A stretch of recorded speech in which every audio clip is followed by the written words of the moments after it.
last night.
Yeah, I will. Yeah, I'll probably be.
are seats up front. I see little dots of vacant seats, so everyone move to the front.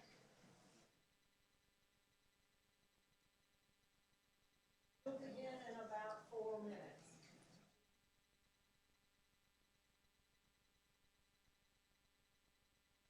If you have a vacant seat next to you, you might hold up your hand and let those in the back know. Great, great. A lot of seats over here.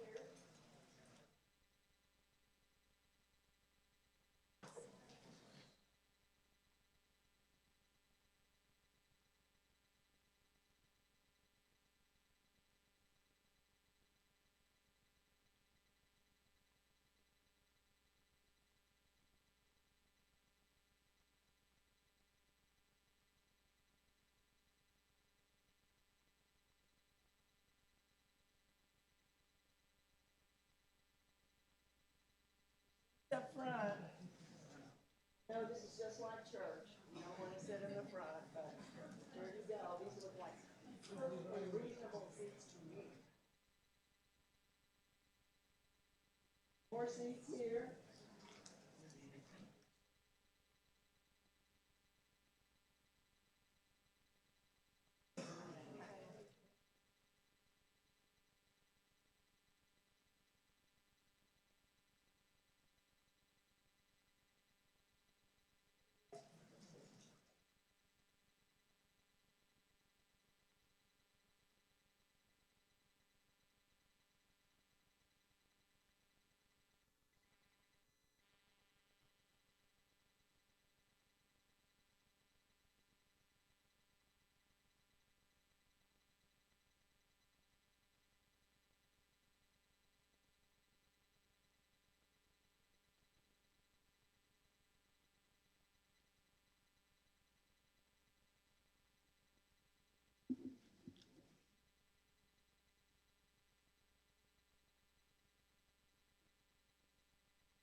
Good morning, everyone. Thank you for coming to our 4th annual Central Texas Academy Forum. We are pleased to see such a great turnout today. In spite of the weather, we understand some of our presenters had canceled flights. Some were trying to drive through flooded roads. So hats off to everyone who could make it here today. And thank you in advance for making this such a successful event. Our goal is to provide information about becoming a commissioned officer after graduation from one of our Distinguished Service Academies or University ROTC programs. You will hear from congressional officers, Academy admission officers, and University ROTC administrators. And you will hear from cadets, midshipmen, and airmen who attend the academies right now. These are young people who have excelled and were selected by their superiors to attend our event. In our country, we rely on 1% of our citizens to protect our freedoms here and around the world in military service. We imagine you are here today because you want to join that amazing 1%. Our forum and other congressional events have been held at this beautiful Texas A&M Central Texas campus for years, and we are grateful to Dr. Mark Nigliazzo for that opportunity. Dr. Nigliazzo began as inaugural president of Texas A&M Central Texas in July 2010. He brought a broad range of faculty and administrative experience from both 2- and 4-year institutions. He has been actively engaged in state and community boards and organizations and has received numerous awards and honors for his advocacy of higher education. Additionally, we are very grateful for his support for our soldiers at Fort Hood. Please welcome Dr. Mark Nigliazzo.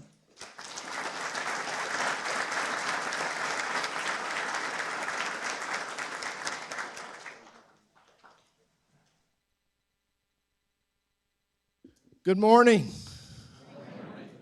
Wow, what a full house. This is really great, and it is really, we are honored to be able to host this very special event for all of you young folks out there who are aspiring to pursue your education at a military academy and become a military officer. We think this is an especially good location to hold this event because you're on land at this campus that was once a part of Fort Hood, the great place. And as a result of long years, and I mean long years, of pursuit on behalf of many in this region, a lot of them commanding generals at Fort Hood over a period of time, this university came into being in 2009.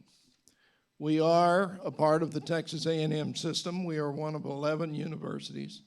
And as you know, our flagship institution has a very long heritage in military services.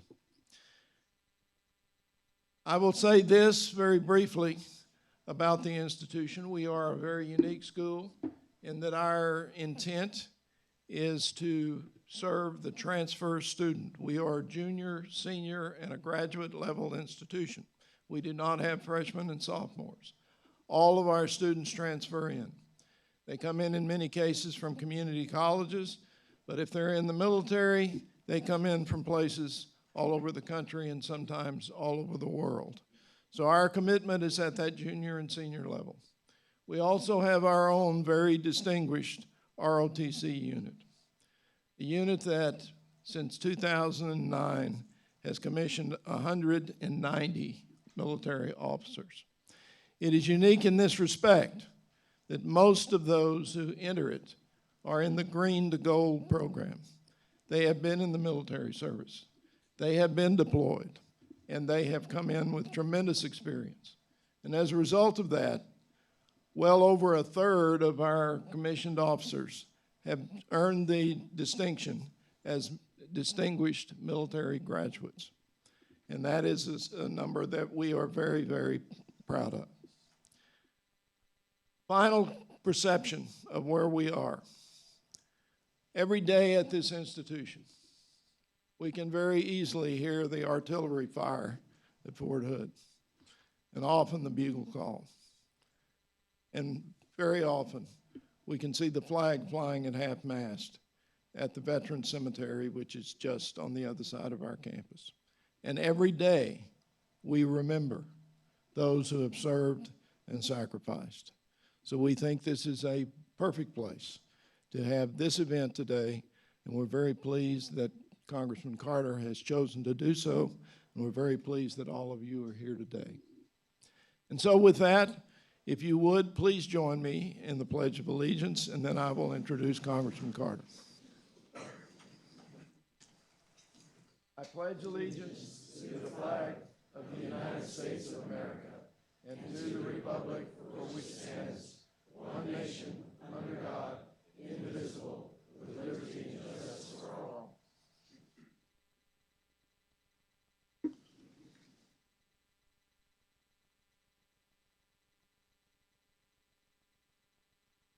It is my honor to give you a brief introduction of Congressman Carter. I have a hard time remembering to call him Congressman Carter since I've called him Judge since the first time I met him.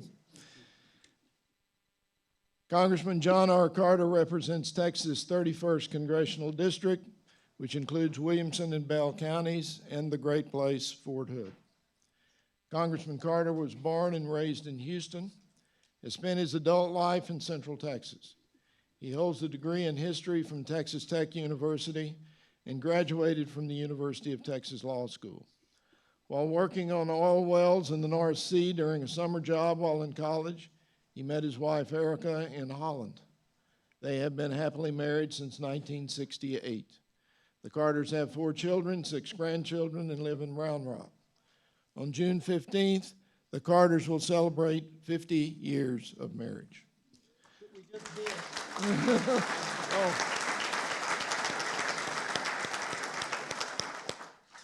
On the Hill and around the district, as I've already mentioned, Congress Carter is known as Judge for having served over 20 years on the district court bench in Williamson County.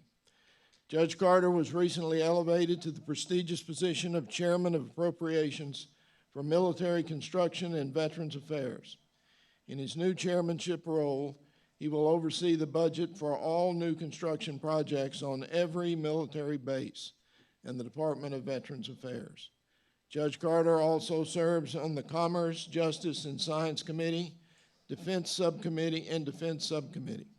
In addition, he serves as co-chair of the bipartisan House Army Caucus. He is a member of the House Republican Steering Committee.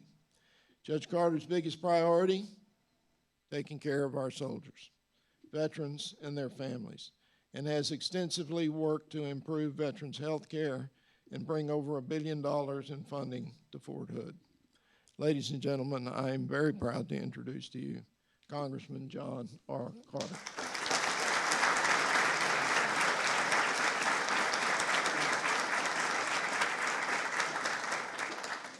Thank you, Dr. Nigliazzo, and we are honored to be at this great university. It's really, this place is booming and growing, and we're real proud of what we have created here, and there's a great future here on this campus.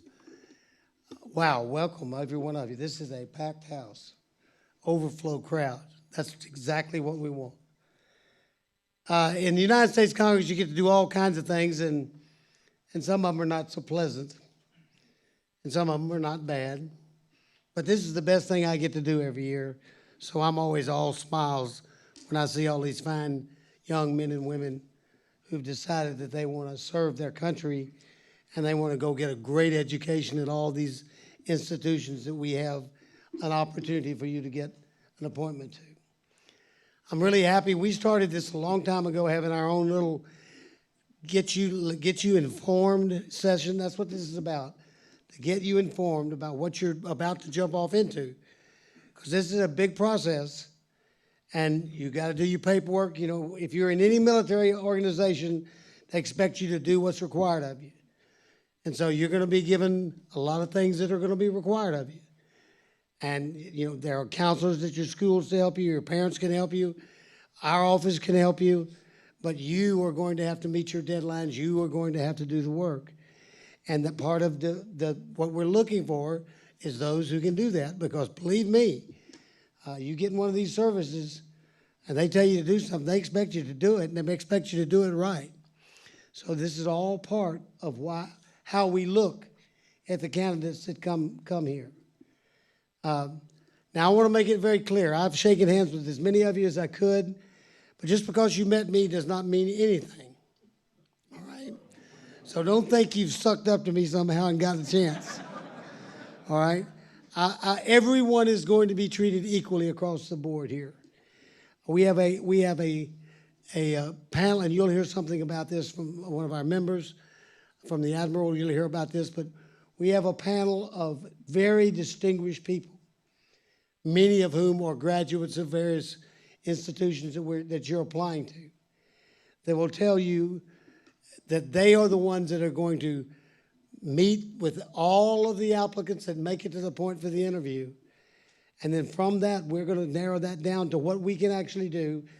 And I want you to know that one of the things that's so great, this is our party, but I'm really happy to see my colleagues have these tables out here that are for these surrounding areas where many of us overlap. Roger Williams, for instance, he and I are butt up against each other all the way down across Texas, and he is in Bell County with about 50,000 of the people in Bell County.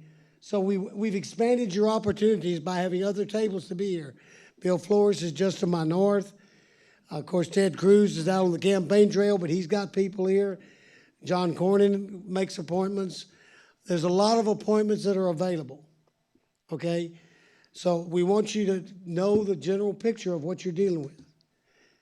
One of the things that I don't think I've ever done this before, but I want everybody to know this, because I keep running into young men and women that say, I want to fly, so I want to go to the Air Force Academy. So let me explain something to you. The Air Force Academy will teach you to fly. The Naval Academy will teach you to fly. The United States Military Academy at West Point will teach you to fly. The Coast Guard will teach you to fly. And if you go to the Merchant Marine Academy, you can transfer to the Navy, and the Navy will teach you to fly.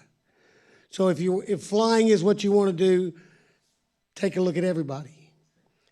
Because there's going to be high demand for the 3 big academies. Always is. But there's other routes to get you where you want to go. And all of the opportunities we're offering you here are great educations. Just for instance, the highest earning people that we have in this group are those who go to the Merchant Marine Academy. Those people are making 6 figures in no time. Okay, so it's a whole world. Take a look at everything and see where your opportunities are. Every one of you here are by definition the cream of the crop, because that's all we get is the cream of the crop. So we're proud to have you here. We're proud to have you wanting to serve your country. And as we just told you, only 1% of the American public serves in our military. You're joining an exclusive club.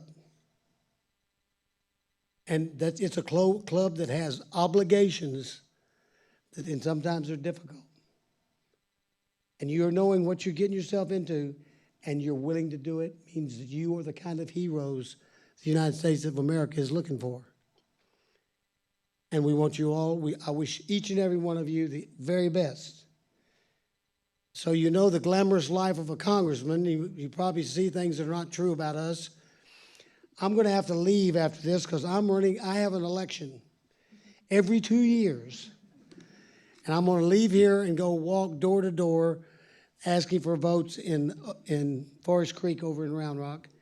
And I've already got a team of about 20 walkers that are walking out there on my behalf. That's what it takes to be in Congress. It's not all glamorous.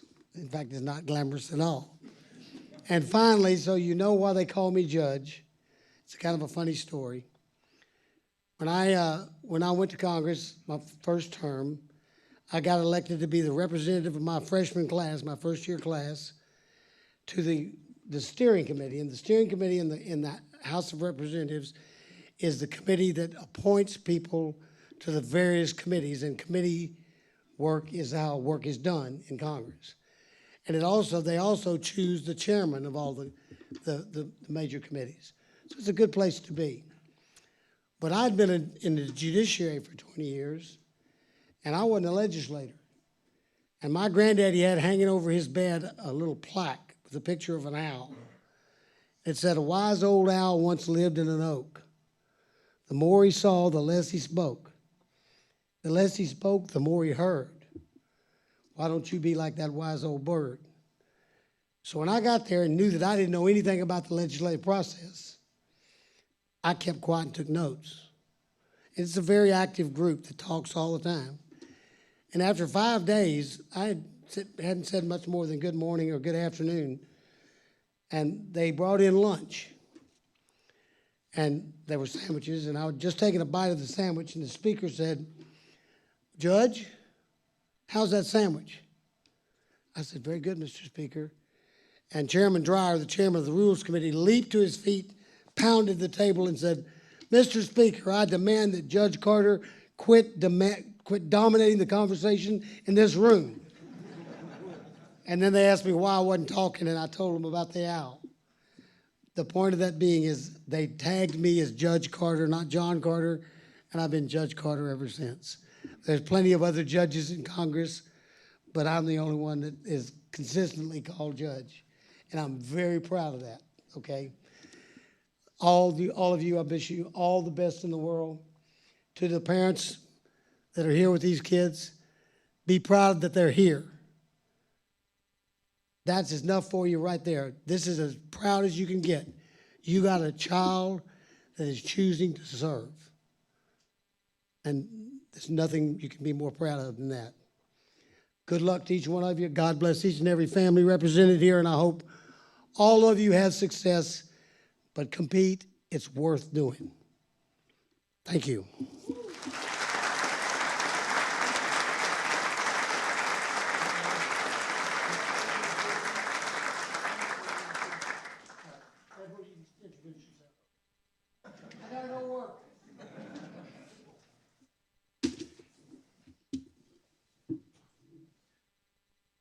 Well, I'm Navy Admiral Marty Janczak, and I'm one of the dinosaurs in the room.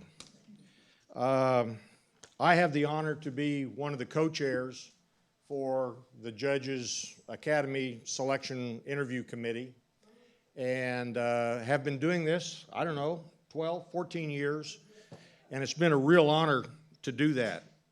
I'm going to introduce you, later we're going to introduce some of the other board members that are here. All of us have had extensive military experiences in one of the services, and it's really our job to conduct a personal interview with you, the candidate, get to know you. And to reinforce what Congressman Carter said, again, I've been doing this 12, 14 years, I have never observed, it's been straight above board, there's not been any politics involved with it, it's totally based on merit. And I'm very appreciative of that, of seeing that and his attitude toward what we're all about. Just a little bit about myself. I joined the Navy way back in 1968. And the Navy was kind enough to let me drive ships across the ocean and shoot guns and missiles and drop torpedoes and chase Russian submarines. And it was a hell of an experience, and I wouldn't take for it. And so this is what this meeting is all about. Is this where you want to go? Because this journey that you are thinking about going to, you will ultimately pass through the eye of the needle.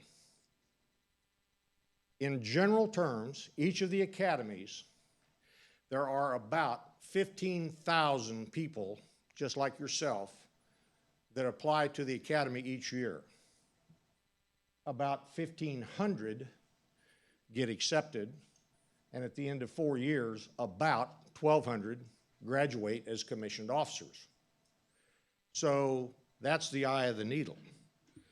It's very important that you know what the academies are all about and that they correspond with your goals of what you want to do with your life.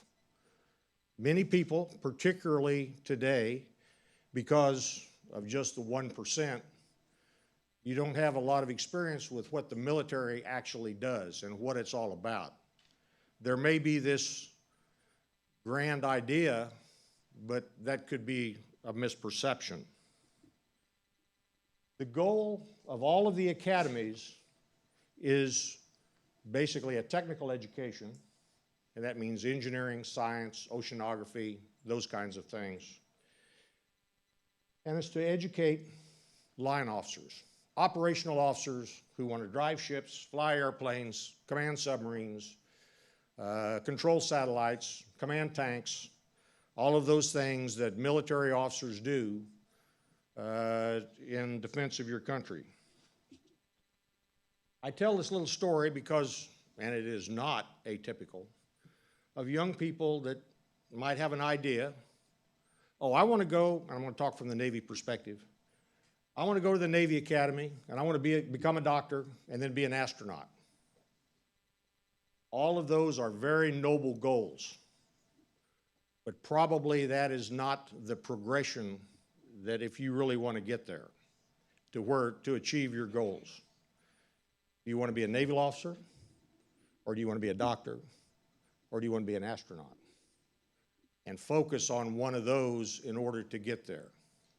And as an example, again, from the Navy perspective, and if we've got one of our missions officers over here, he might tell me that I messed up, but the way it was not too many years ago, of your graduating class of the approximate 1,200, 1% would get to transfer into the medical community, the Navy medical community. So that's 12 people.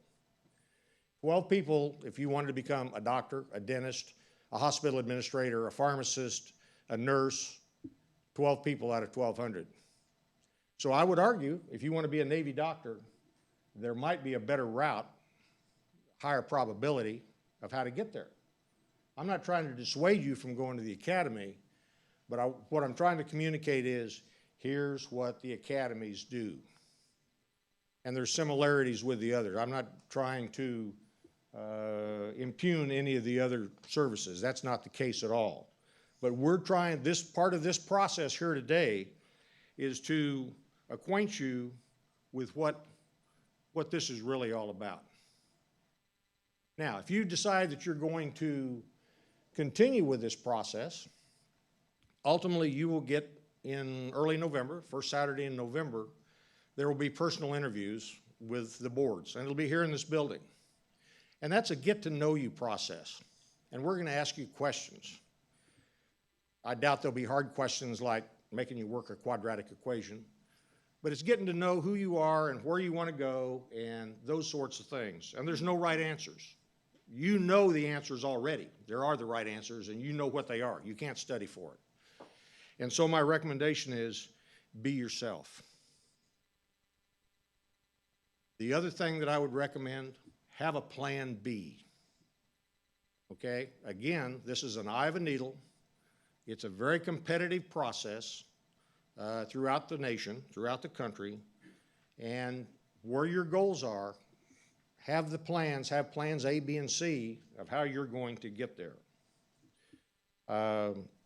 So in closing, I would tell you it's a wonderful opportunity.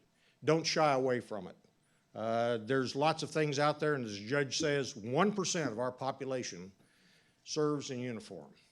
That's not very many out of 330 million people. So welcome today, and now I'm going to introduce, we'll have some of the other folks of the board stand up and introduce themselves. Colonel Chip O'Donnell. Chip, if you'll stand up and tell us who you are and where you went to school and what you're all about. Good morning, everyone. Chip O'Donnell. So I graduated from West Point in 1992. I am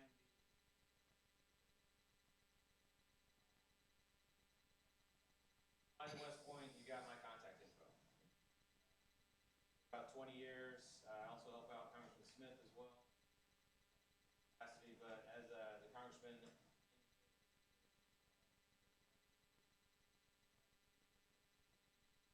we'll look at your file, and you won't get a double nomination.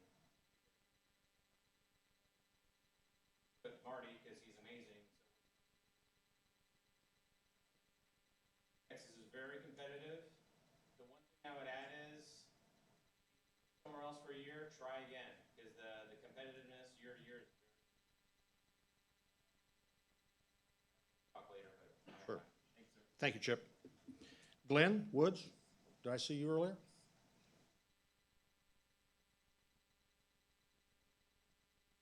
Woods, graduate Naval Academy class of 1978.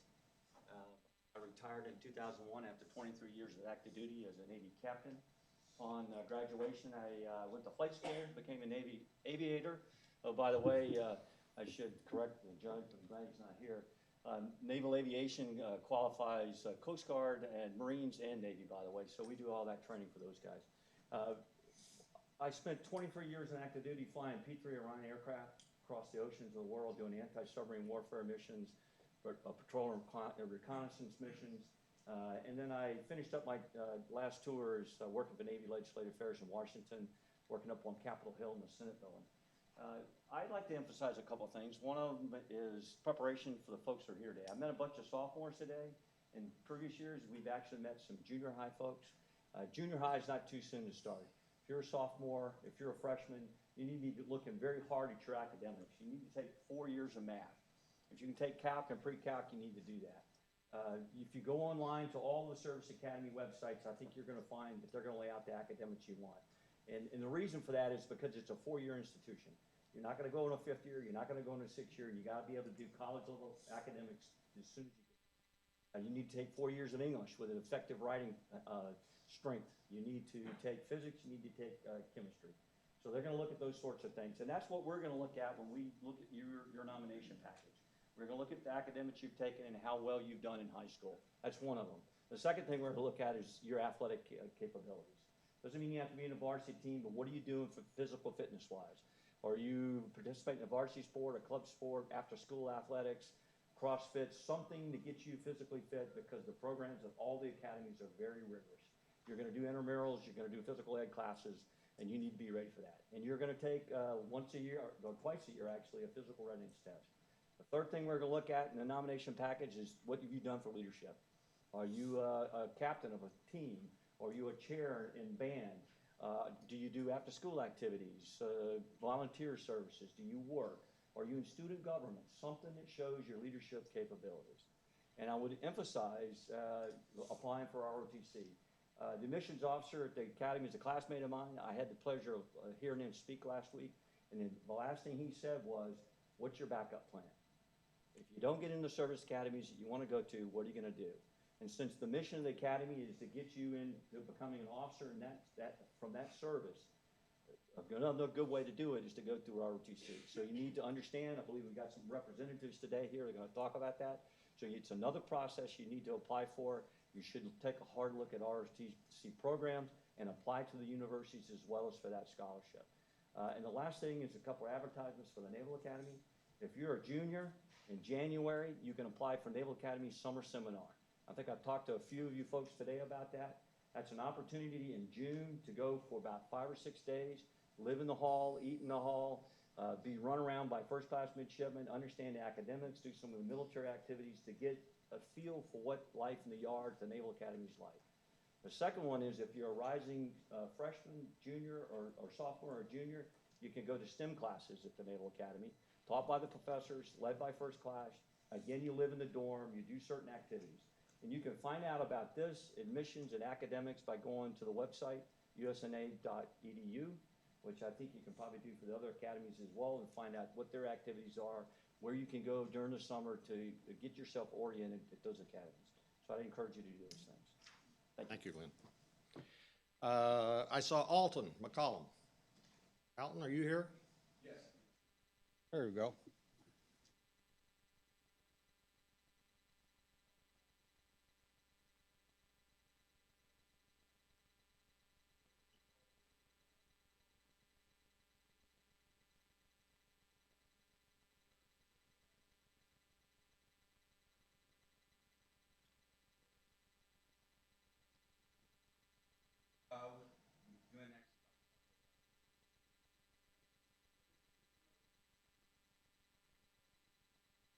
Social stuff. So when you feel the confidence in what you have, going to any of the services,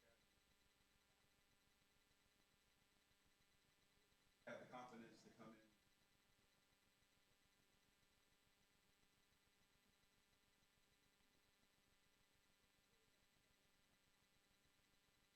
Also, with your recommendations,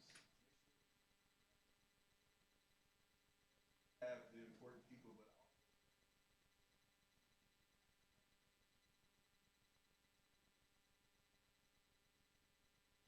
challenges you've been through.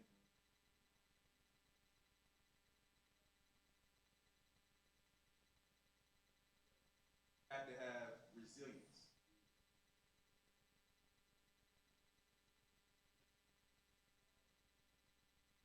Are you walking? Also,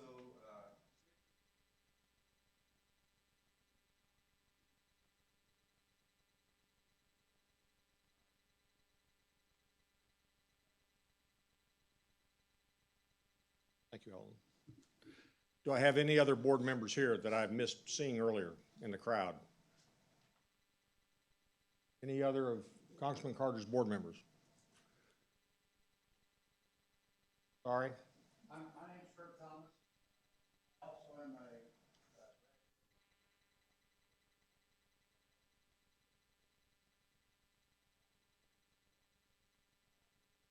really, I'll be very short.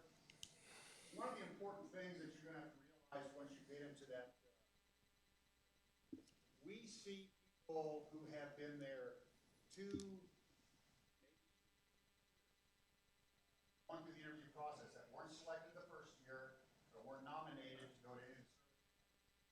They go back and they do some prep work and some preparation We have sent people who have come 2 and 3 times. Don't make the cut the first year. If you're really serious about going to one of the service academies, back the second year, come back the third year, will allow you that opportunity. So no doesn't mean no. So if you're really vested into going to one of the academies,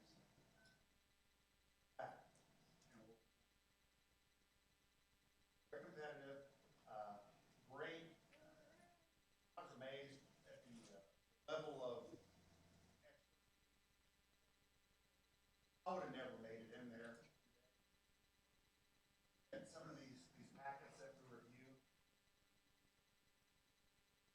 absolutely amazing. I made it into West Point. So you all are very highly qualified. We're going to do our best to pick the best of the best, but don't forget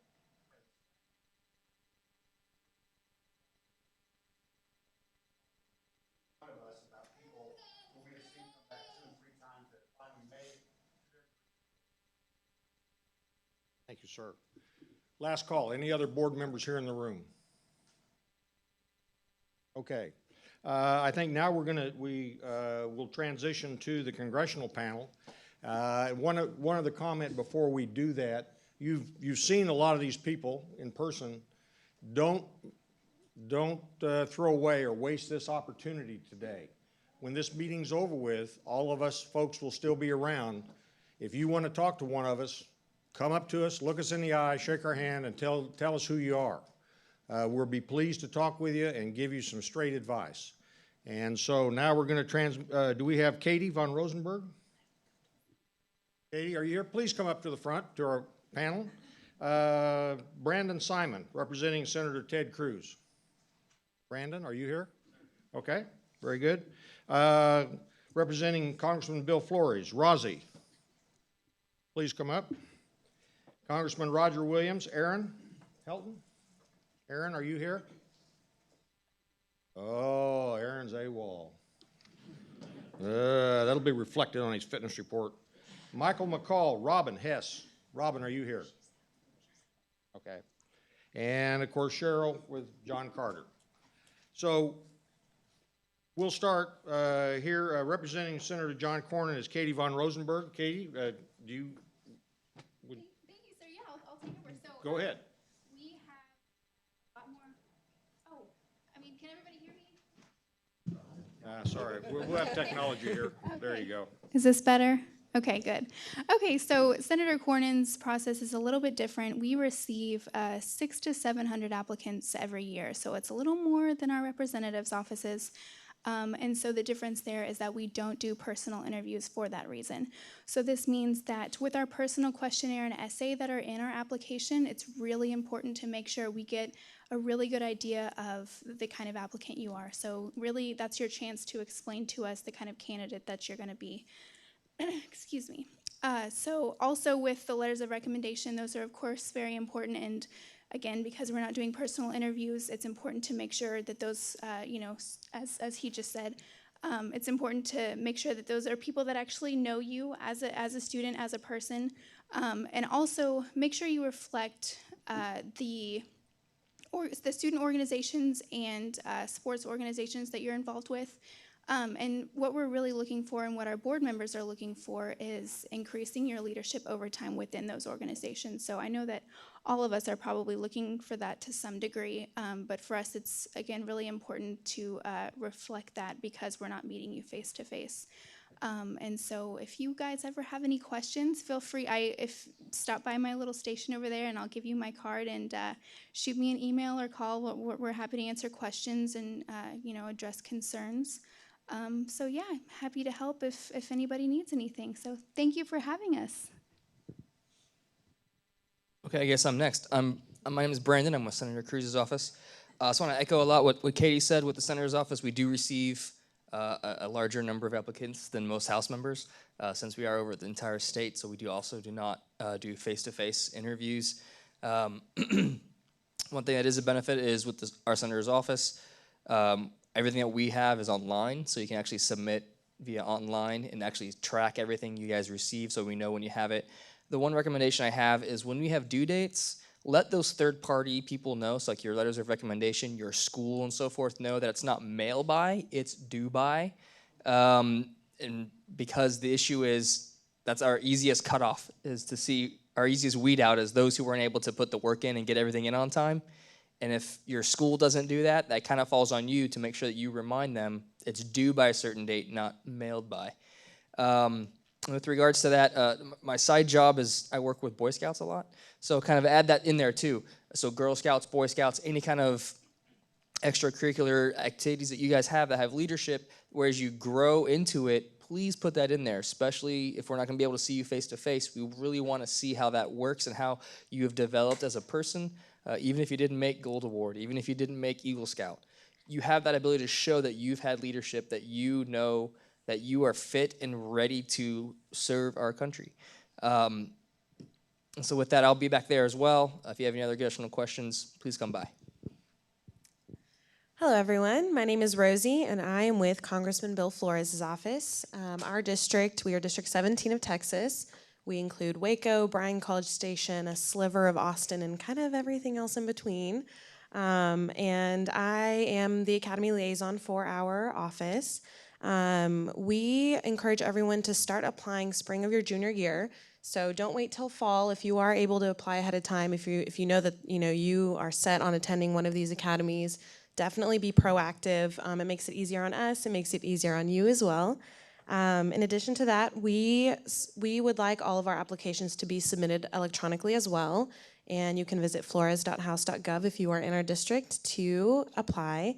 But in addition to that, we have quite a few requirements. We require your high school and college transcript, 3 letters of recommendation as well, SAT, ACT scores, and also a photograph of yourself, face to a name.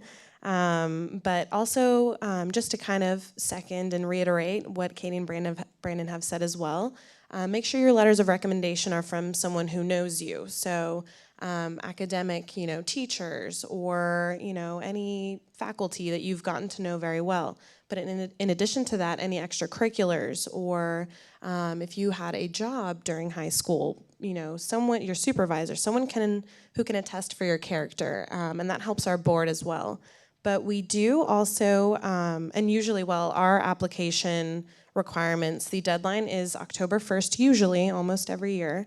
If not, it's usually in October. And we do actually have, similar to John Carter's office, Congressman Carter's office, we have a panel of veterans who have served in the various branches, and they will meet with you to kind of interview you, get to know you, ask you some tough questions, but also to understand why you're interested in the academy you're interested in, and to kind of get to know you and see, who is the right fit for which academy.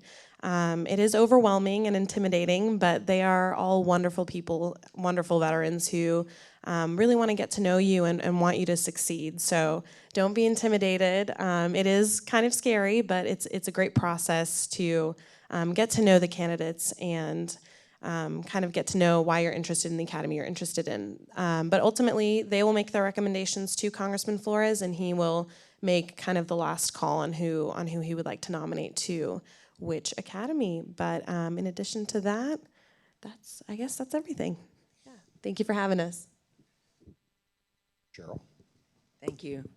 Thank you. I'm Cheryl Hassman with Congressman John Carter's office, and it is just amazing to see you here today. A couple of our panelists were caught in the storm. One was caught in an airplane delay. So this will be the last congressional talk to you before we take a break. So we're talking a lot today about deadlines, and deadlines are absolutely deadlines. If you're applying to one of the greatest leadership schools on the planet and want to join the military, at minimum, you should learn to follow instructions. And that should be getting the packet complete and getting it in on time. So I'd like to talk to you about that deadline. For us is October 10th. That is in the Temple office at 5 o'clock, Central Standard Time, not 2 seconds later. If your packet arrives postmarked in a couple of days, it will not move forward. If it arrives in our Washington office, it will not move forward. So when you read each one of our websites to get the criteria, pay attention and do exactly what it says. So let's talk a little bit about testing. Test early, please test early. Just in case you didn't test early, in our district, we allow you to put into your packet a memo, a dated, signed memo to Congressman Carter explaining that you took a late test and the results did not get back to you by deadline of the packet.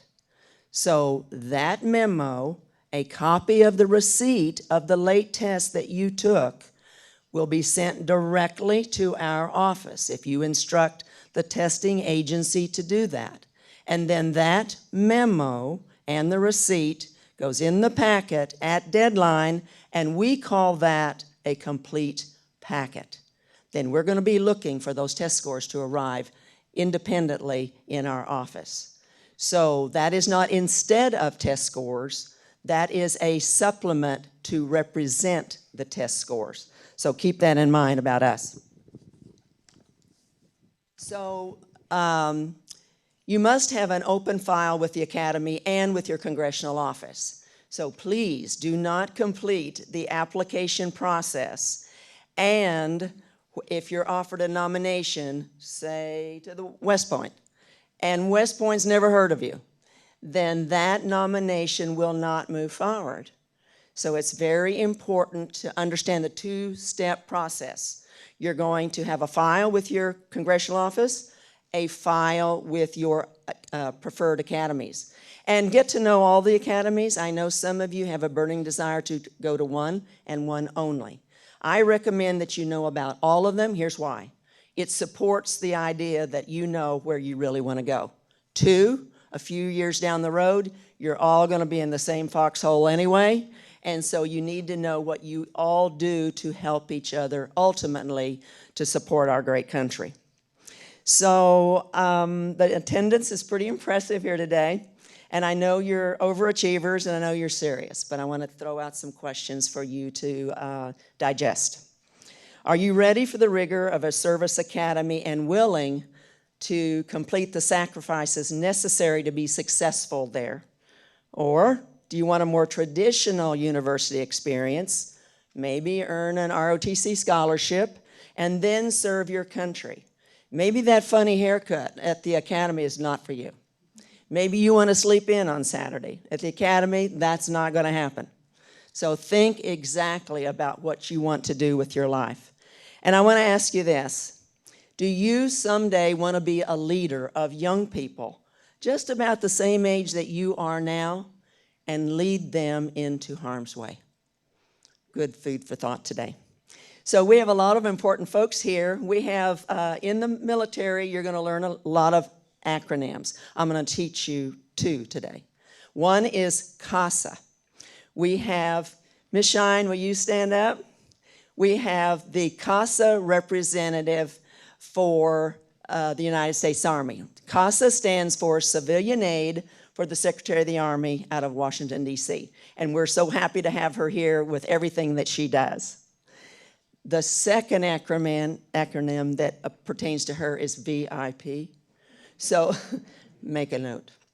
Okay, we're going to take a break and then we're going to watch videos. Please be back in 10 minutes or less. Should be 10:30. Thank you so much. Yeah, if we can be back in this room by 10:30, we're about 5 minutes behind, so let's set 10:30 as the goal. Thank you.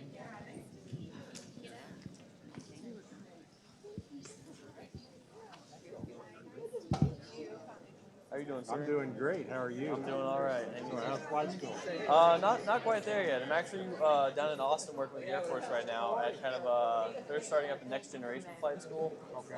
So I'm down there kind of helping with that, helping get that started. So I go to flight school in October, late October. So it's pretty fun though so far. Definitely learned a lot off the bat. You're happy with all your decisions where you're going? So far, yes, sir. Good. So far. Good for you, man. Imagine we'll stay that way. So. We've talked about you, so, and of course I talked to your dad fairly regularly too. Yeah, he tells me about that occasionally, so. That's super. We're glad you could be part of this today and talk to folks. I've enjoyed it. It's always good coming down here, helping out. So, That's terrific. I'll catch up with you later. I want to go back to the table. It was good seeing you Very again, good. sir. Thank you. Hi, how are you? My name is Brittany Breland. You know my grandfather, Ken Fisher? Yeah. I do. Yes, hi, I'm Russell Breland. Hi, Russell. I sure did. Yeah, Ken and I were very close friends. Yeah, you were at the memorial, weren't you? Yes. He's actually having his Arlington service. I was wondering when that was going to happen. I looked on the internet. And I guess, I didn't have your contact information, or somehow I ended up doing most of the stuff, so I'm the one to blame if you didn't get that information. But if you want the information, it is October 25th at 9 a.m. Oh, I'll just send it to you. I also sent you a link, with your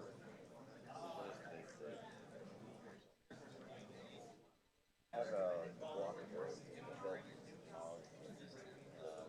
And I can look at you and block if you're interested. I understand. I know I've been sick with this. You got everything else going on. I heard your name. I was like, I recognized your face, and I heard your name. I was like, I know who that is. And because you were one of the people that, unfortunately, I just wasn't able to get, I just have his contact, can't get everything, and so I tried reaching out to everybody I knew. So, If Ken and I go back to the you were in my wedding. So I You were a sword bearer at my wedding. Walt Harvey and I. Yes. See, the result. You must have done a really good job. How about Yeah. like a small world there? Right. So she's looking at going to Merchant Marine Academy. Are you? 18 years. That's a terrific opportunity. You, that young man that was just up here? I have been talking to him. Okay. So he's from Kemper. And we're very proud of him. Yeah, you're from Temple too, so. Okay. Of course, he did well in high school. So he graduated from got 4 college credits. Got a degree, got a degree. Coast Guard 30 years in commissioned in the Navy, so he played. Right. That's not the life. Exactly. We tell him, I said, Katie, my wife, you can tell her in her office. You would tell her. And the other thing, if you decide don't, you go to like a conference. Those people work 2 to 3 months, and they're off 2 to 3 months, and go back to sea. Good life and good salary, so lots of great opportunities. Congratulations. Well, they started recruiting her for volleyball. Oh, better yet. So we've done the official tour and everything, did the shadowing, and she fell in love with it. So we're just in New York. They just moved it to Bryan, Texas. I'll be in full. Exactly, yeah, they just, I don't know what they're doing up here in New York. But we get to watch the games on Facebook. That would be our only. That's fair. What's your plan B? A&M. A&M Bryan or A&M Galveston? Brian. Texas A&M. Yes, sir. You know, the other associate of the grandfather was our now, Bob Smith, who was chancellor down at A&M Galveston. So the program down there is very close. So, and I'm not trying to persuade you to say, No. look at it. I mean, Right, yeah. lots of good things there. Really, education is going more on the practical side of things. You really get to go and do, that, just like internships, correspond with your formal academics. That's how you become better educated. I'm glad you recognize it. Yeah, well, I was sitting there, he was in our wedding.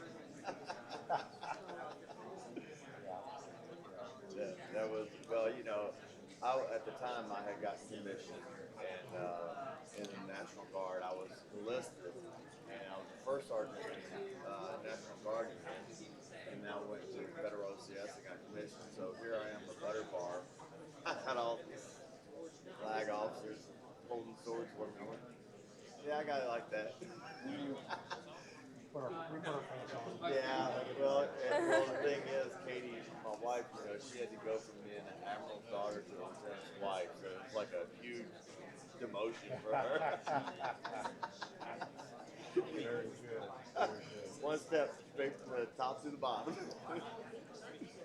You all have a relationship with Bill Flores? Yes, I just met with him. I'm not close yet. I mean, I met with him earlier this week. I've become the chairman of my precinct for the Republican Party, and he had a little speech. I got the chance to meet with him. He's who we put in our application for. And we talked to Rosie. I've talked to her several times. We're working through all the things.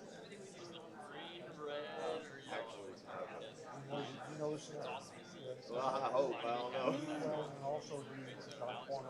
Yeah. Right. That's a bigger, so Flores owns Right. that doesn't mean it's gonna be crazy. No. No, we're gonna attack all avenues on it. That's the plan. She's an IB. Correct. Yeah, she's full blown on that, which we always love that. Playing volleyball, middle volleyball. Very grueling time. I'll play middle. And then once volleyball season's over, I'll be doing powerlifting, hopefully. I did it last year. Well, her dad had a big problem. Not that she wasn't doing well, but they didn't teach her how to lift correctly. One bad lift, injured for life. And I told her I wouldn't go to it. Next time I see her lifting with her back, she's off the team. Well, I knew you were doing that because grandfather had a conversation we talked about. Okay. You were talking the conversation. All right. Yeah. Hopefully good things. Well, I don't know. Let's think back. There may have been a couple of good things. So, I guess one I'll mention, I'm sure you have been in the IT program, you probably already have college. I will graduate with 24 if I finish the diploma.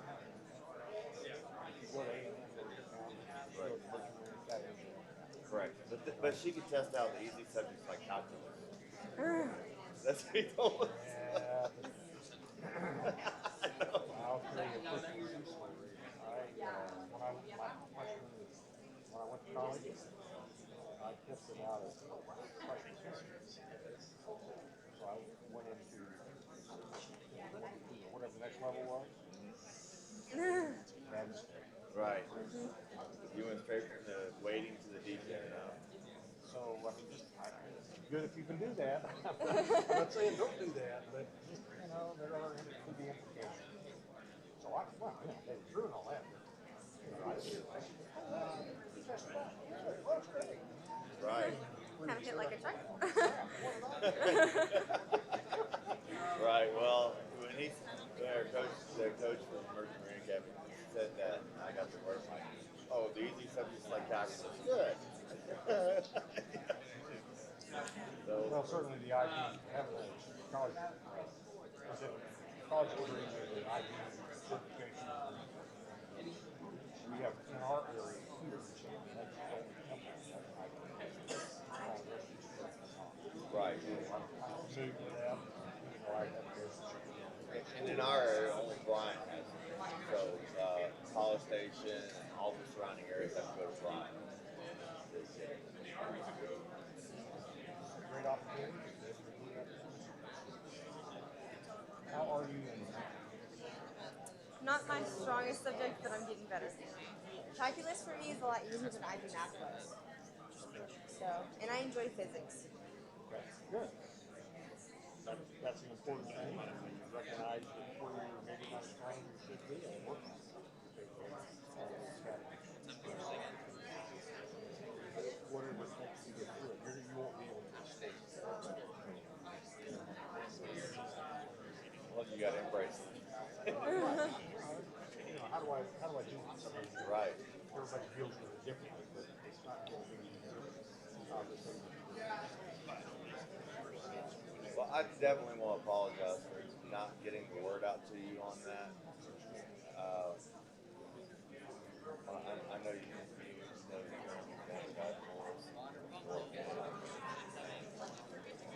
that's the big kink.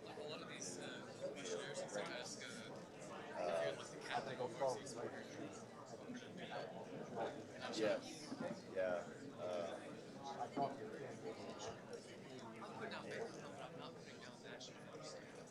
Well, you know, I'll tell you, it was a blessing to win because he played golf on Sunday. Or no, Saturday. Sunday he wasn't feeling good. And he wanted to go to work on Monday. Instead, he went to the hospital. He passed away on Thursday. So it wasn't a long time. You know, it was very fast. So we flew up there. We heard he wasn't doing good on Sunday, and Katie said she went to work on Monday morning, and she got the phone call, and she called me. She said, I'm going to Kentucky. I said, wait, I'll meet you at the house. So we ran to the house. I threw a few things together. They were in Alabama on a mission trip, her and her sister. So I flew to Alabama, picked them up, and drove them to Kentucky so that they could see me. And he just went downhill really fast, and that's pancreatic cancer. So aggressive. I'm sorry. Ladies and gentlemen, we're going to start the video in about 2 minutes, so if everyone wants to make their way in and grab their seats, appreciate it. I do. I'll send you some information. Oh, is that what that? Good job. You talk to people like that. My dream job. That could work for me perfectly. Only thing I need is a winning personality. I don't have that. pleasure meeting you. Good luck. And if we can, if I can help, I don't just. I know. Thank you.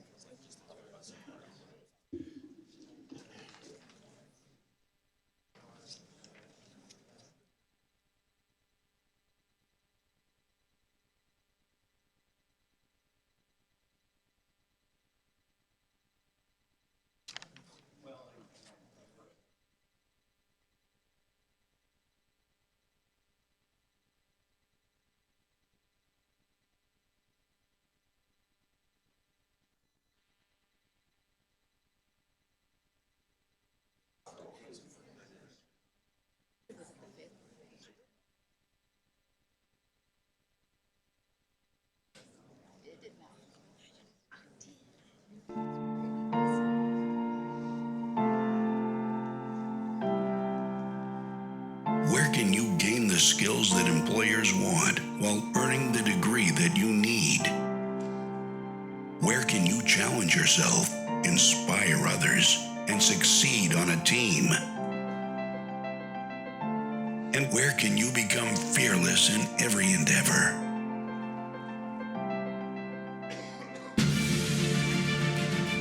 For over 140 years, the Texas A&M Corps of Cadets has developed leaders of character prepared to enter the workforce. Through the Corps experience, cadets learn more about themselves, develop and practice new skills, and become men and women ready to lead in every way. From the battlefield to the boardroom and beyond. In the Corps, you experience leading others towards common goals. In the Corps, your world-class education becomes a transformational learning experience. In the Corps, you are part of preserving the traditions that ignite the spirit of Aggieland.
Well, we do have another video. It's the Academy Five-Pointed Star.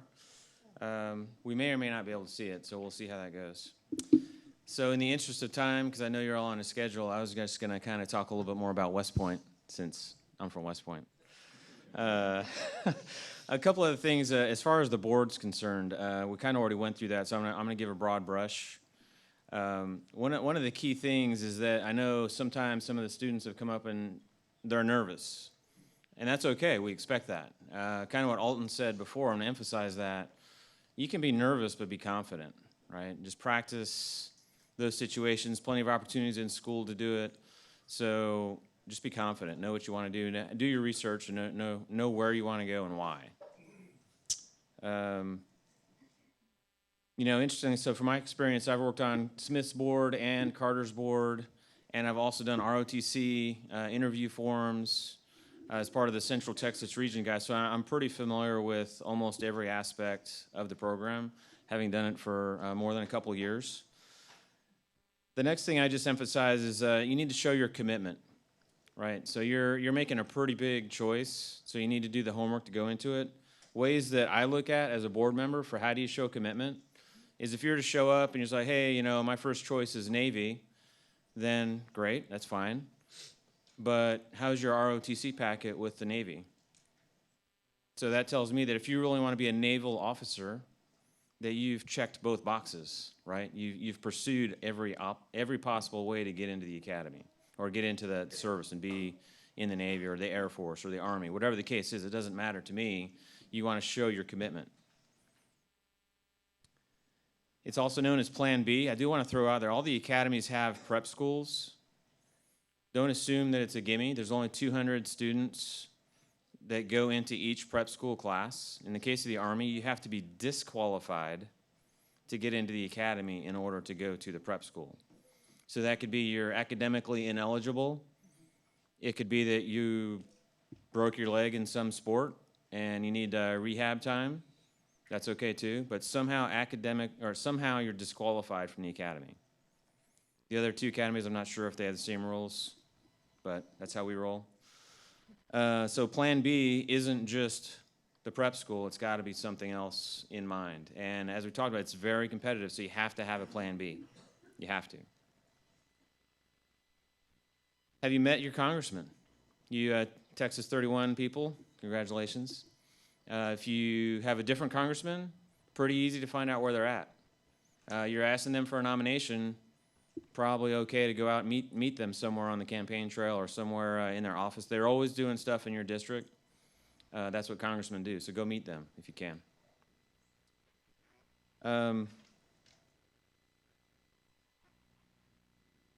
Another thing I'd say, just as far as working the files go, so one of the big changes between, or let me know when you're ready too, guys. One of the big change, are you ready? 1 second. The last point there is that I know you're probably applying to 5 schools or maybe 20. So parents, as a field force guy for West Point, sometimes I'm wondering, does the student want to go or does dad want him to go? So there was one case where I was setting up a fitness assessment and my communication was only with the mom. Candidate shows up at the event. I was like, oh, that's what you look like. I was wondering if you existed because I've never heard anything from her. So you don't need to do all the calls. You don't need to do all the emails, but you need to be involved so that the congressional folks know who you are, that you're actually interested, and your voice is communicating that confidence and that message of, hey, send me, pick me, right? We're ready to go? Yeah. At Colorado Springs, the U.S. Military Academy at West Point, the Naval Academy at Annapolis, the Coast Guard Academy at New London, and the Merchant Marine Academy at Kings Point. These are America's service academies, the Five-Pointed Star. Each year, thousands of cadets and midshipmen enter our nation's service academies. They come from all walks of life and bring with them a variety of experiences. The common thread is to be challenged at the highest levels and serve our country in the most noble of professions. Cadets and midshipmen at America's service academies accept a lifestyle that is unique and demanding. Though they differ in terms of their history and missions, the military academies have more in common than most people think. The service academies all offer a rigorous 4-year program. Their main focus is on developing leaders to serve our nation in peace and during conflict. Every cadet and midshipman receives a fully funded education, including tuition, room and board, and health care. And upon graduating with a Bachelor of Science degree, they are commissioned as officers in the uniformed services. Each academy is rated as a top undergraduate college. All offer majors in engineering, math, science, and the humanities. When cadets and midshipmen graduate, they take with them lasting friendships. They forge lifetime bonds under the intense pressure and the high moral and ethical standards demanded by our service academies. They are prepared to rely on each other to get the job done. Our academies are not only focused on providing a first-class education, but on training and leading. Cadets and midshipmen are a part of a very special team, America's team. These are the young men and women we turn to in order to maintain our national defense. It's a big job, but these academy grads are very well prepared. We look for well-rounded candidates, individuals who demonstrate character, academic prowess, physical toughness, and the potential not only to excel at the academy, but also to excel as officers after graduation and likely make a career of the Air Force, Army, Navy, Marine Corps, Coast Guard, or Merchant Marine. A healthy balance of these assets is considered by our admission boards. Cadets and midshipmen are taught by men and women who are top in their field. The ratio of students to teachers is among the lowest in the nation. The primary mission for instructors and professors is classroom teaching. Equipment is state-of-the-art. The unique challenges are unmatched. No other school offers the range of opportunities available at a service academy. In keeping with a famous quote by General Douglas MacArthur, that on the fields of friendly strife are sown the seeds that on other fields, on other days, will bear the fruits of victory. All cadets and midshipmen are athletes, and every athlete is challenged. The academies share a belief that the competition and teamwork learned on the playing fields reinforce the team spirit needed to get the job done. At the service academies, there is both an officer and undergraduate chain of command. Cadets and midshipmen have a chance to develop and practice personal leadership skills. To be a leader, you must learn to follow. That's why upperclassmen have a great responsibility in training lowerclassmen. It's about becoming a leader who will inspire respect and obedience even under the most trying of circumstances. Our cadets and midshipmen are taught how to keep their heads when things get tough, to make the right decision the first time. They see what is required and make sure it is carried out, learning through their mistakes. The principal rule of conduct is based on honor. Cadets and midshipmen do not lie, cheat, or steal. Just as they learn to use the most advanced technology in the world, these young men and women also develop an inner confidence that keeps them pointed on the path of honor and integrity. In the process, cadets and midshipmen join a long and distinguished line of academy graduates. These graduates inspire on the strength of their vision and the courage of their team. Service Academy graduates excel in every sphere of influence, from general and admiral to government leaders and captains of industry. Some say that much of the history taught at the academies was made by graduates who went before.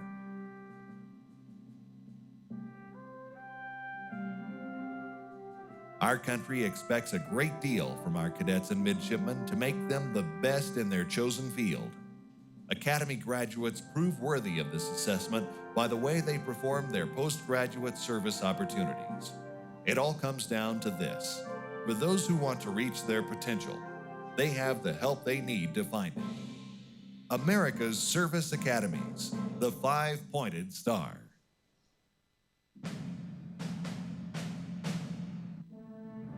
In 1954, just 7 years after the founding of the Air Force, President Dwight D. Eisenhower directed the establishment of the United States Air Force Academy. Located near Colorado Springs, Colorado, the Academy nestles against the eastern slopes of the majestic Rocky Mountains with a campus covering 18,000 acres.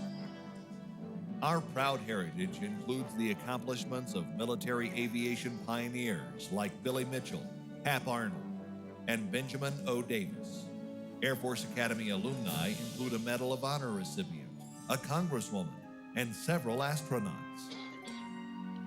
The mission of the United States Air Force Academy is to educate, train, and inspire men and women to become officers of character, motivated to lead the United States Air Force in service to our nation. To that effort, we strive to attract highly qualified, diverse candidates from varying backgrounds who will strengthen and enrich the cadet learning environment and prepare our graduates to lead a global expeditionary Air Force. The Academy is guided by the Air Force's core values of integrity first, service before self, and excellence in all we do, and based on the 4 pillars of military training, academics, athletics, and character development. Air Force Academy cadets hone their leadership skills through a variety of airmanship, immersion, exchange, and summer training programs.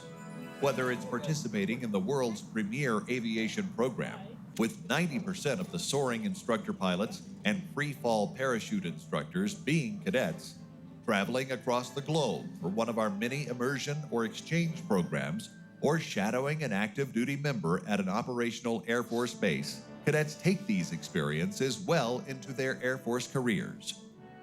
Each cadet may choose from over 30 academic majors and several minors with courses in engineering, basic sciences, social sciences, and humanities. No matter which path they decide, USAFA cadets are prepared for a future in the Air Force. Since every cadet is an athlete, all will participate in either intercollegiate, intramural, or club competition at the highest levels. Nearly 24% of our cadets compete at the Division I level. And we are rated #1 nationally for athletic opportunities for women. As a future officer, character development is a key part of an Air Force Academy's cadet experience. When you exit that bus, you took the first step that every member of the Longview line has taken. Do not disappoint those that came before you. Standards are set much higher for you now. You've chosen to sacrifice your personal pride for your brothers and sisters in arms. The Academy is proud of having more than 200 hours of character development training courses covering human relations and leadership, along with many other emphasis areas. After 4 challenging yet rewarding years, Air Force Academy graduates earn a Bachelor of Science degree and a commission as second lieutenants. The education and training of America's future leaders is paramount. Let the United States Air Force Academy be the path to joining the world's premier air, space, and cyberspace force.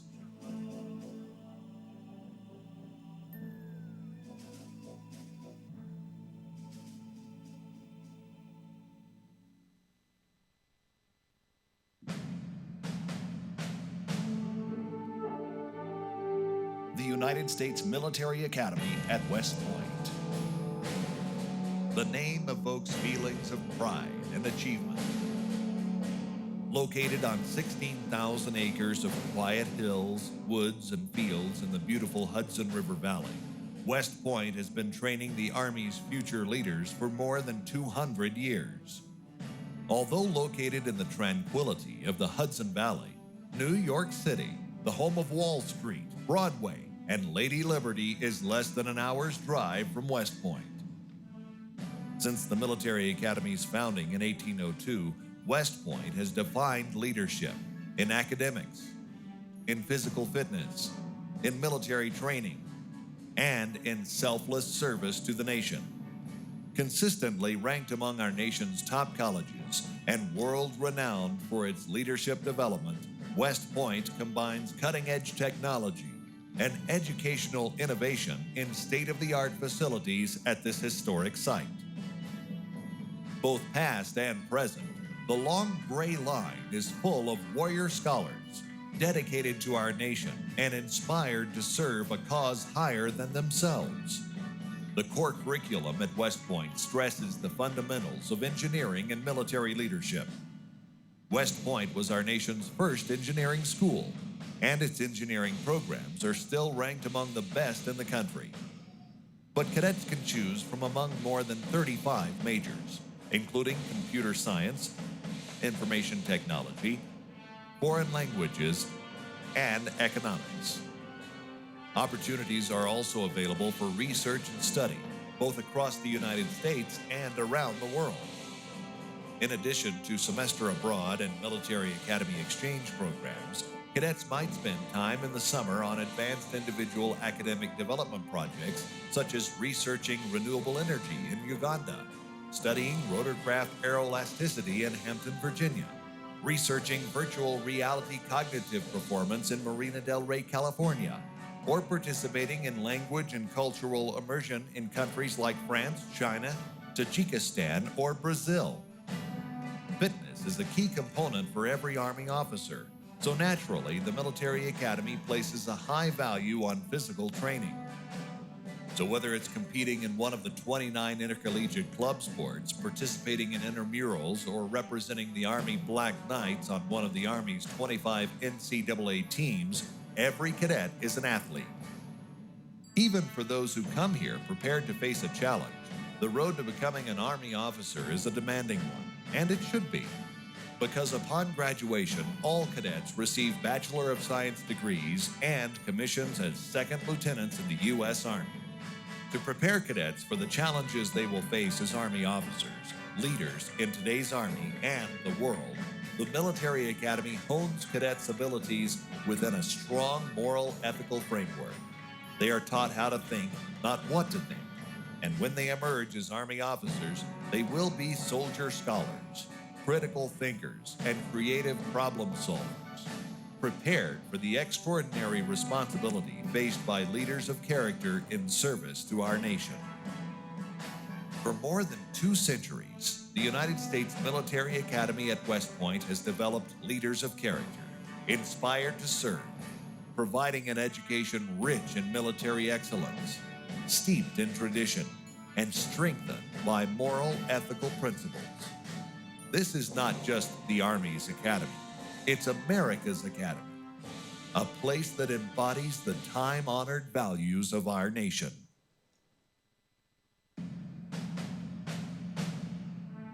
This is the United States Naval Academy in Annapolis, Maryland. On the banks of the Severn River and Chesapeake Bay, midshipmen earn a college degree and a commission as an ensign in the U.S. Navy or a second lieutenant in the U.S. Marine Corps. The Naval Academy emphasizes academics, physical training, leadership, and character to develop students from around the country to be leaders for our nation. Attending college in an environment of proud naval history and tradition, balanced with cutting-edge technology, makes the Naval Academy a truly unsurpassed experience. Our students choose from 24 majors in 3 concentrations: humanities and social sciences, math and sciences, and engineering and weapons. The Naval Academy is routinely ranked as one of the best engineering schools in the country, and all of our students earn a Bachelor of Science degree upon graduation. Outside the classroom, every midshipman is an athlete, competing in varsity, club, or intramural sports. The Naval Academy is the 3rd largest NCAA athletic program in the country, with over 30 Division I sports available. More than 120 extracurricular activities are available to accommodate a variety of personal interests, from musical ensembles and service organizations to academic and cultural clubs to adventure activities like skydiving, scuba diving, and mountain climbing. Midshipmen live in one of the largest single dormitories in the world, Bancroft Hall. Living and operating in units of about 150 students, known as companies, midshipmen develop a tight bond with their fellow shipmates that lasts a lifetime. Midshipmen dine in King Hall, which feeds family-style meals to the entire student body of over 4,000 students in one single setting. Directly outside the main gate of the Naval Academy lies the city of Annapolis, the bustling state capital of Maryland. This exciting and energetic sailing city is full of unique restaurants, musical venues, and shops for students to enjoy. From this exceptional educational environment in Annapolis, graduates of the Naval Academy go on to serve as surface warfare officers, submariners, pilots, special warfare operators, and Marines in exciting locations such as San Diego, Seattle, the Atlantic coast of Virginia, North Carolina, and Florida, as well as Hawaii, Japan, Italy, and numerous exciting locations around the globe. No matter where in the world they end up, officers from the Naval Academy apply the lessons learned in the past to shape the future of the U.S. Navy and Marine Corps. If you want an excellent education followed by an exciting and rewarding career leading sailors and Marines, consider the United States Naval Academy, where we produce leaders to serve the nation.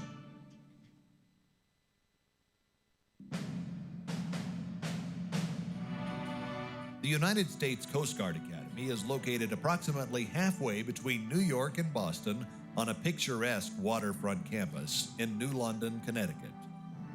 Its mission is to prepare leaders of character to serve as fleet-ready officers in the United States Coast Guard.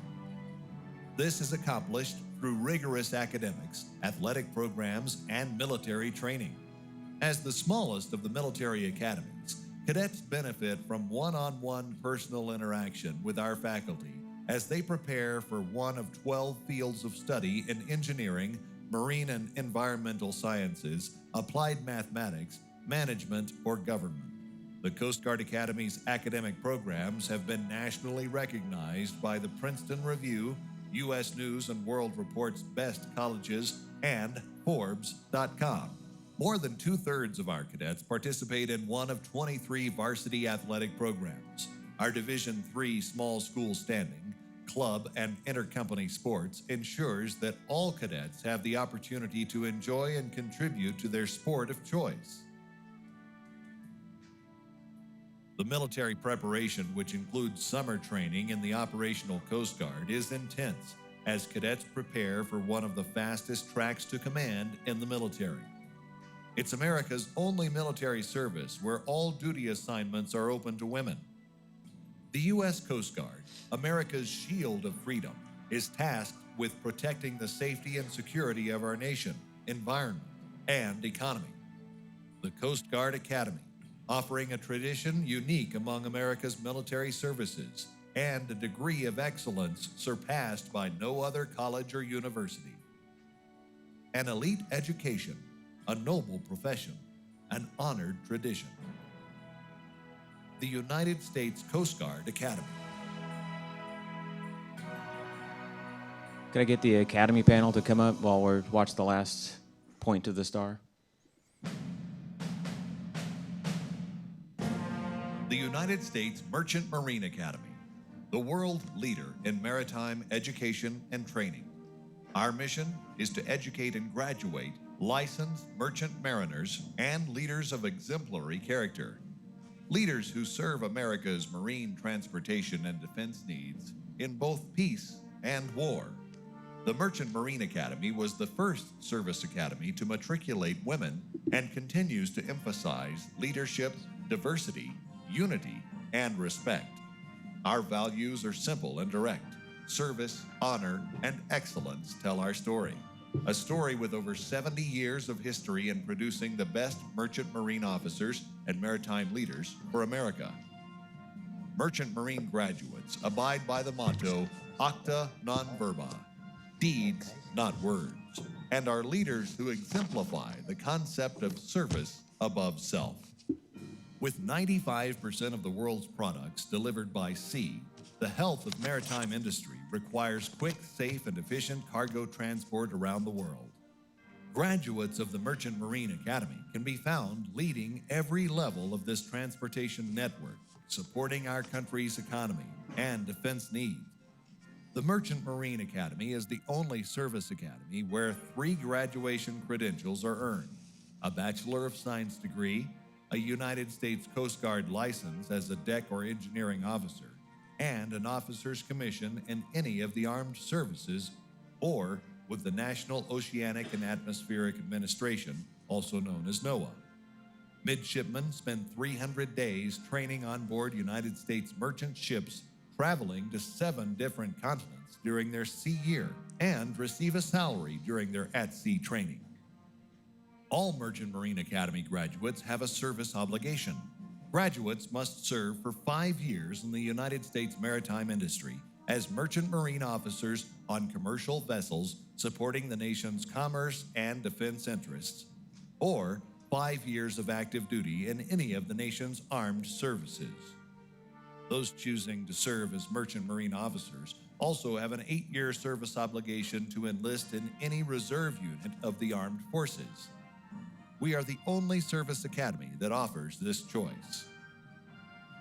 With small student-to-faculty ratios, world-class simulators and classroom labs, and a fleet of over 100 training vessels, the Merchant Marine Academy is in step with emerging industry trends and technology. Programs of academic, professional, and regimental innovation help ensure 100% job placement at graduation. The Merchant Marine Academy offers a dynamic learning environment with a vibrant campus culture that includes broad-based athletic programs offering 22 varsity sports at the NCAA Division III level and 6 club teams. Located on 83 acres of waterfront property along Long Island's Gold Coast, the Merchant Marine Academy is just a short distance from New York City with its many cultural, social, and entertainment opportunities. The United States Merchant Marine Academy is a challenging and rewarding place to live, learn, and work. Join us and chart your own course. Cadets and midshipmen entering America's service academies represent the finest students our nation, our education system, I think we can go ahead and parents, cut it. families, and communities can produce. So they stand out as just in order to get us moving on time, trying to keep the schedule. It's packed. This video you can actually get. I know you can get it off the West Point site because we do share it available as well. So what we're going to do now is we got representatives from the different academy members here. In my case, when it gets to me, I'm going to go over things like mission.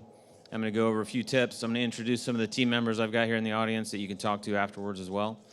But we're going to start at my far left, and for the sake of time, I'll just ask you guys to introduce yourself and roll with how you want to emphasize your school. And I'd like to ask if you can do it in 5 minutes, it'd be great.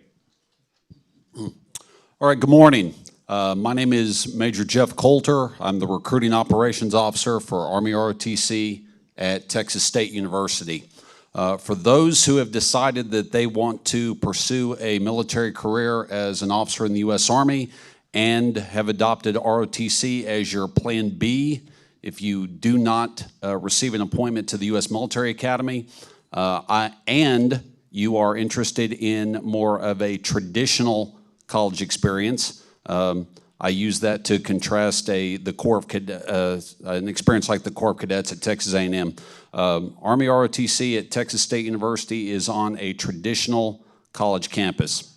Texas State University sits on 500 acres on the San Marcos River, nestled in the Texas Hill Country between Austin and San Antonio. We offer 98 different undergraduate majors, and Texas State routinely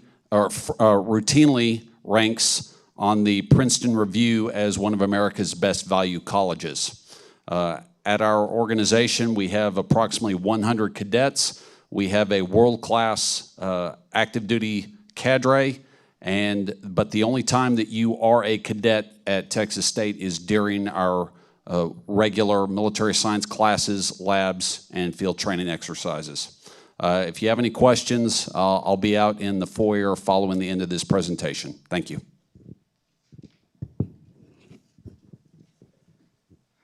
Good afternoon, everyone. I'm Second Lieutenant Matthew Hale. I am a recent graduate of the United States Air Force Academy.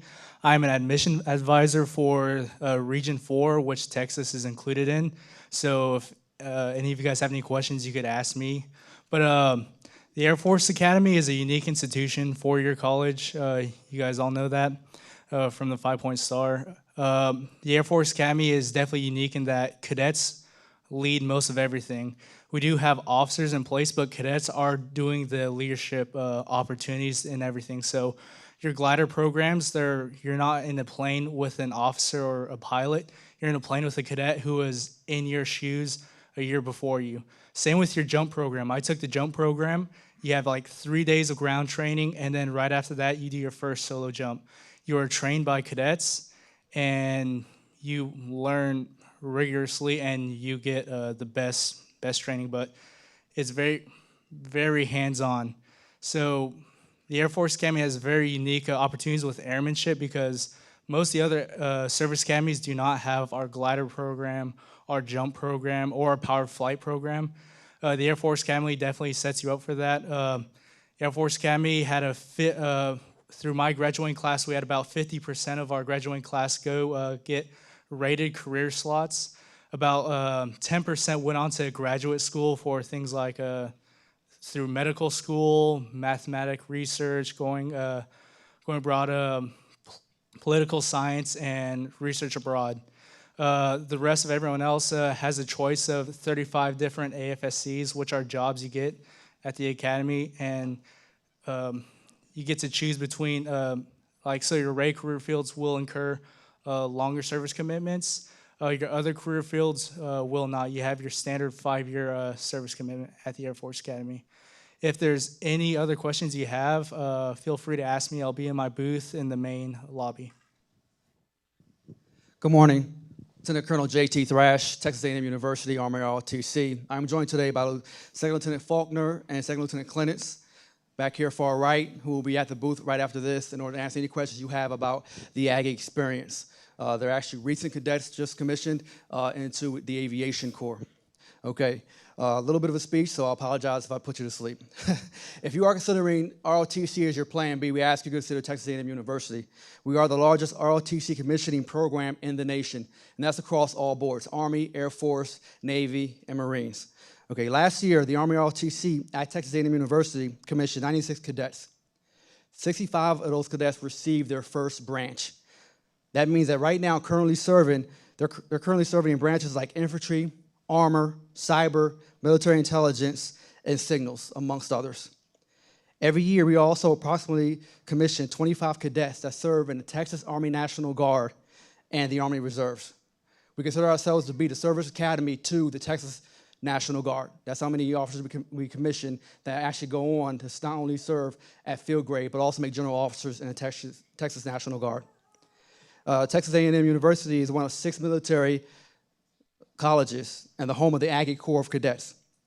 Aggies have served in every conflict since the Spanish-American War, and more officers commissioned at Texas A&M University served in combat during World War II than the academies combined.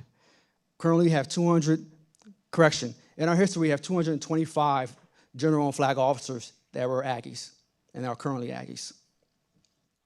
The Corps of Cadets consists of approximately 2,500 cadets participating in either Army, Air Force, Navy, or Marine ROTC programs. Cadets live a regimented lifestyle, very similar to the service academies. They live in designated dorms together, called the Quad. They wear standard uniforms, eat together in a dining facility, conduct physical fitness with their assigned outfits, and they participated in various traditional and leadership developmental activities. The Corps of Cadets at A&M offers a blended academic and social environment that A&M that afford cadets. The campus is open, not closed, which allows cadets to develop leadership traits without compromising their overall college experience. Again, if you have any questions specific to Texas A&M University, College Station, I'll be available along with second lieutenants to answer your questions. Thank you.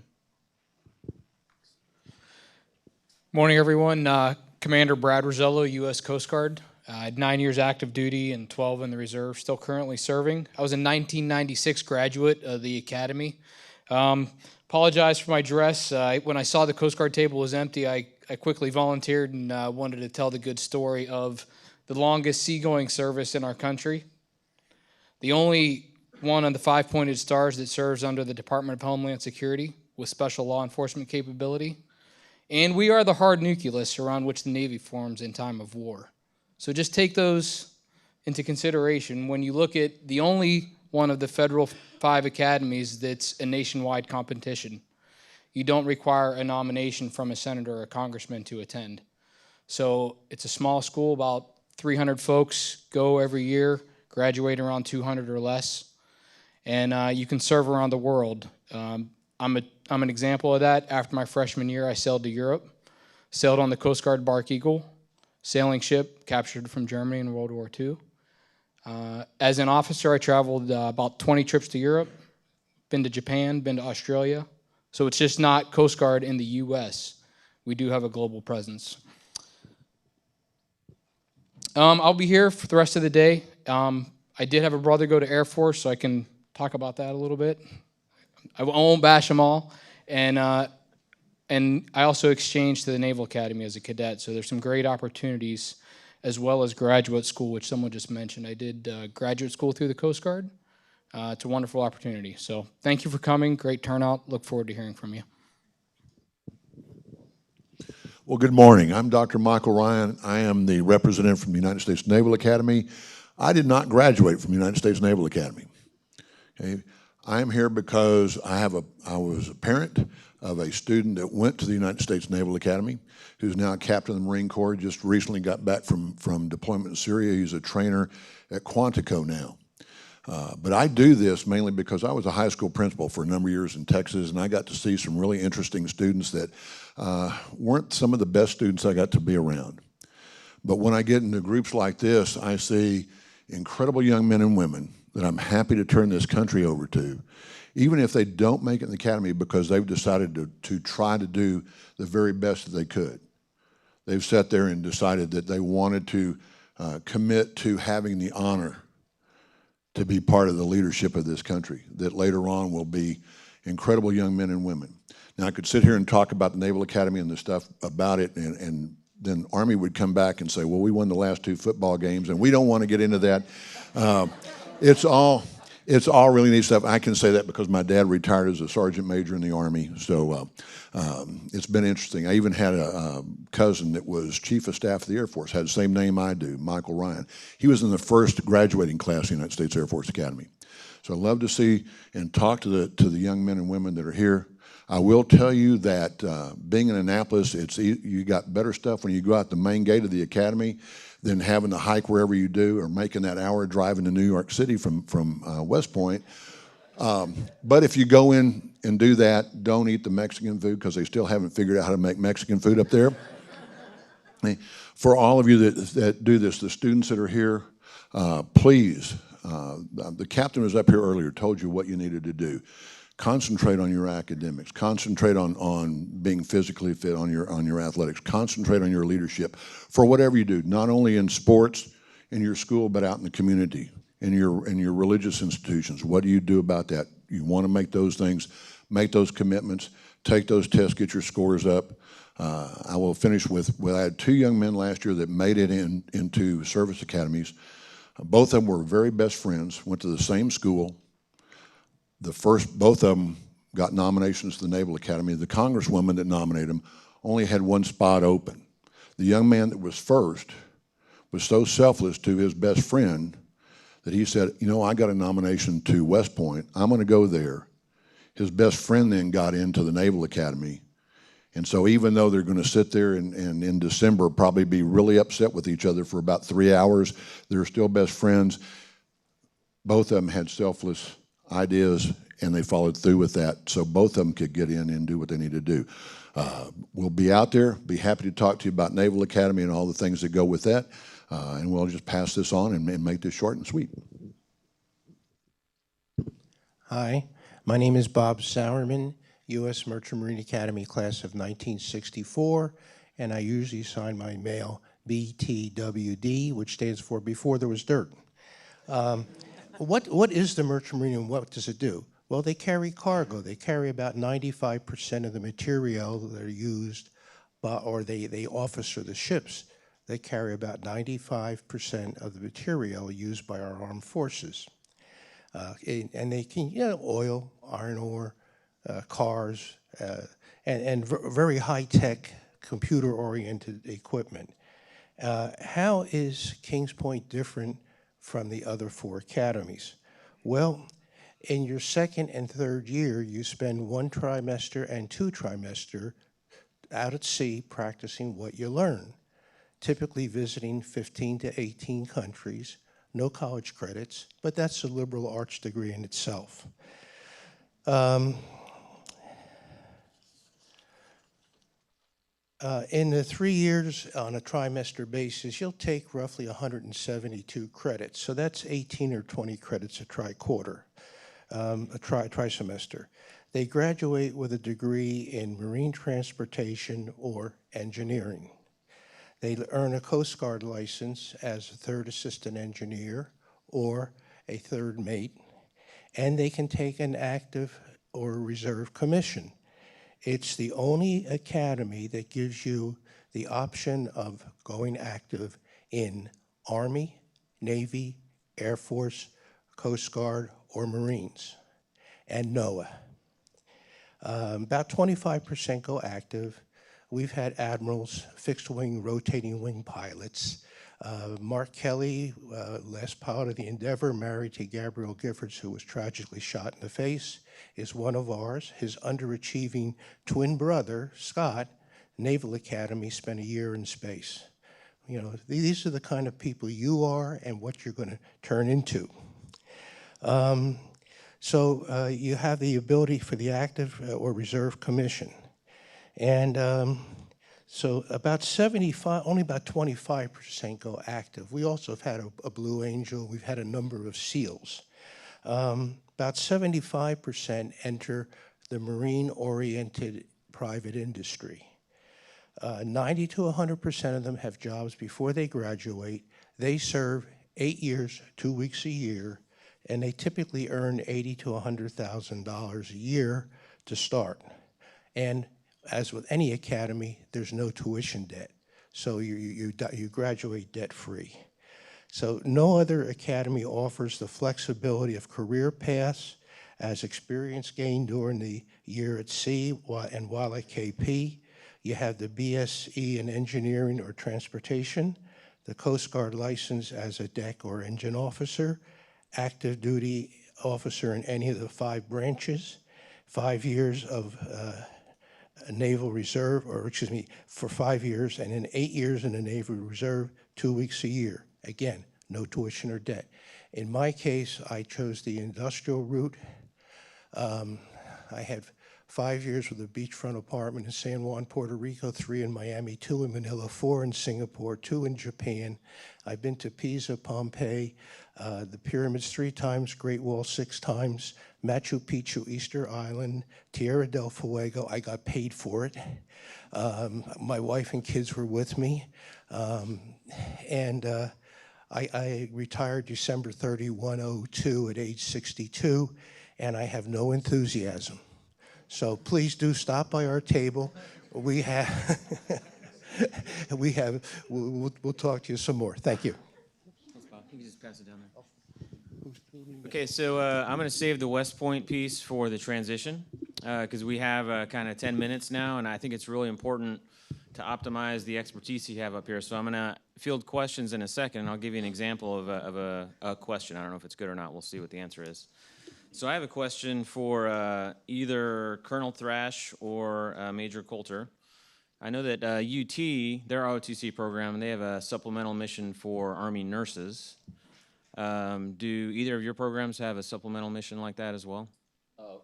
Because of the situation with the Texas State Nursing School and it being 50 miles from the main campus, Cadet Command was generous enough to not give us a nursing mission. I have a nursing mission, although we just last year recommissioned.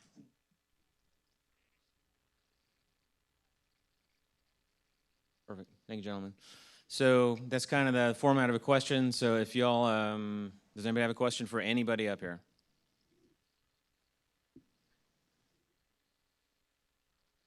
No. Okay. I guess I asked. Oh, there, we got one. All right, sir.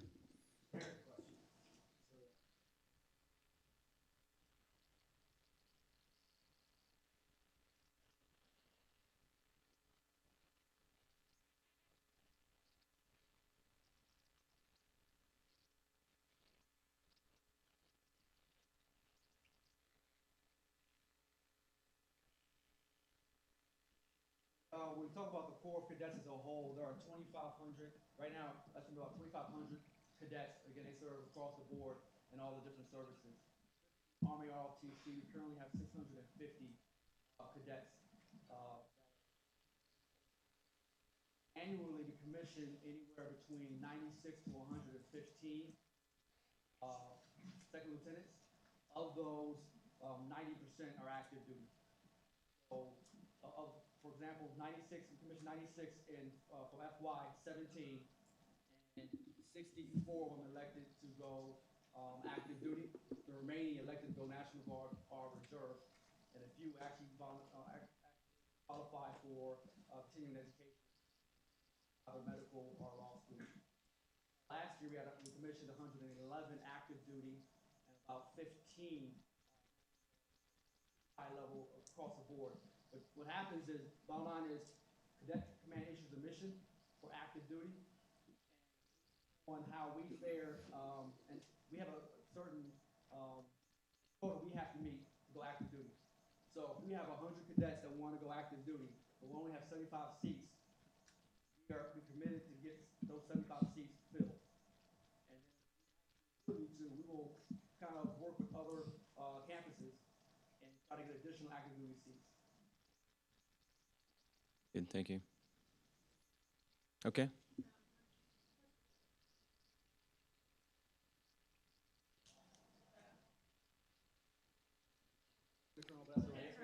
No problem, man, yes.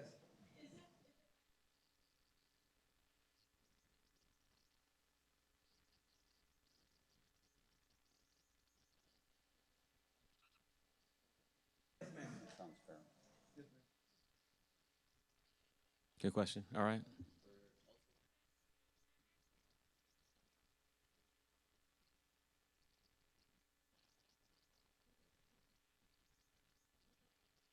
If you're talking about a varsity sport,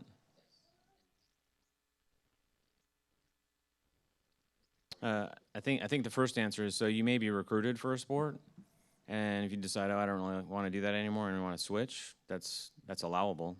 You're not going to lose your scholarship. Once you're in because you have to qualify like everyone else, which is why we have people sometimes try again for different reasons. But I don't think it happens a whole lot, but it does happen, yeah, for different reasons. Yeah, like I said, it's pretty small. Anybody else want to comment on that? Go ahead.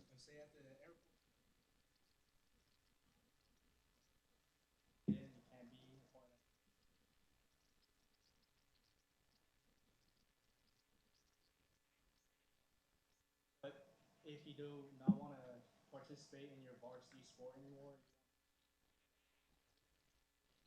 club sport, or you can do.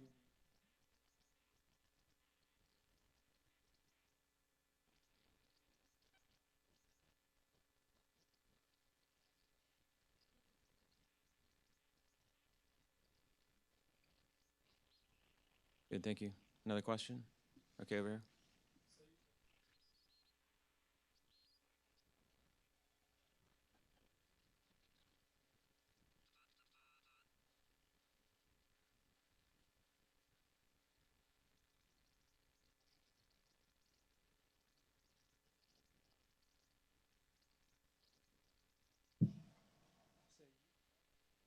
Graduate with a bachelor's of science. Okay.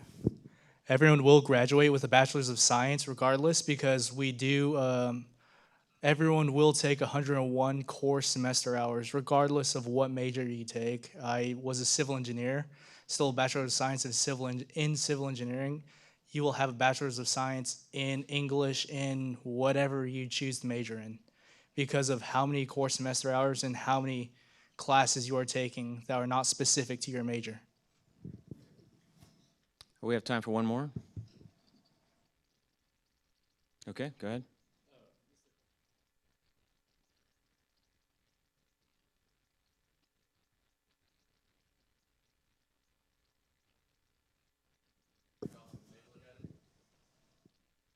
I'm sorry, I did not hear the question. Go ahead. If you chose to go through, and go ahead just after, if Merchant Marine Academy, at the same, like, Yes, officer rating? yes, ensign in the Navy, second lieutenant. Yes, you're a commissioned officer.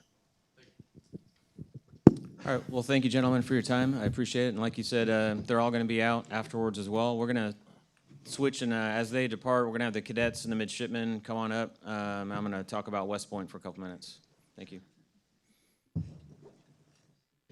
So just to wrap up, actually, two more things on the board. The congressional file that you start is not an academy file.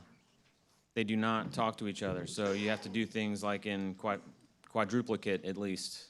Senators, congressmen, academies, depending on how many you're applying to. Different files. Could be the same letter, depending on how the letter of recommendation is written, but keep that in mind.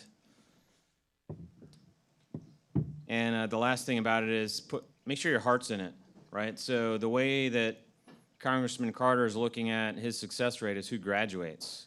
And honestly, that's our goal as well. So as a board member, and also had a joint deployment as peacetime over in Haiti, but I worked with all the other branches of the military. So it doesn't bother me if you want to ask me an Air Force question just because I'm the only one around or whatnot. In this case, you have everyone. I'll help you go to Air Force. It's totally okay. Navy, same, doesn't matter. Because at the end of the day, it's the same mission for us. So from a congressional standpoint, senatorial perspective, we want you to graduate. Okay, the worst thing that could happen is you decide that you don't want to go, and someone who's sitting in this room may have lost that opportunity because you decided late. So at the end of the day, as the panel, that's what we want to do. We want to make it where you graduate. Okay, makes sense. So from an academy, West Point Academy, I love my job. You know, I've been doing it for 20 years. Like the congressman said, meeting the great young Americans that you never hear about on TV is really a blessing. So that's really pretty awesome. You guys are going to do great things. You're going to lead the next generation. So I love doing that. That's perfect. West Point's mission is to develop leaders of character with a lifetime of service to the nation. Leaders of character, a lifetime of service. That was in our video.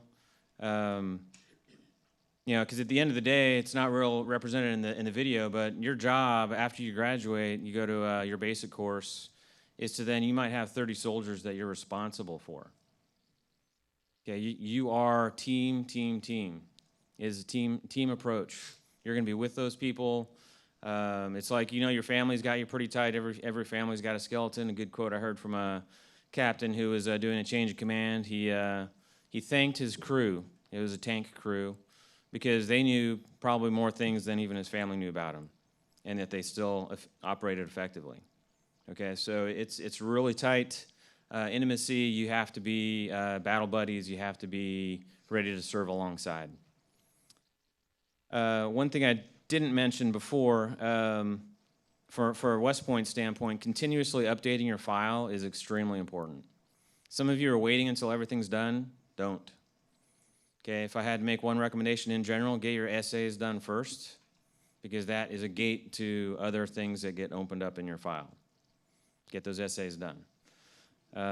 Probably going to be doing, if you have an email on the sign-up sheet out there, we're probably going to be doing a candidate fitness assessment in the Round Rock area, second weekend in October. It'll be in the morning. If you're interested, happy to do that for you. All the academies have the same fitness assessment. Happy to share that knowledge.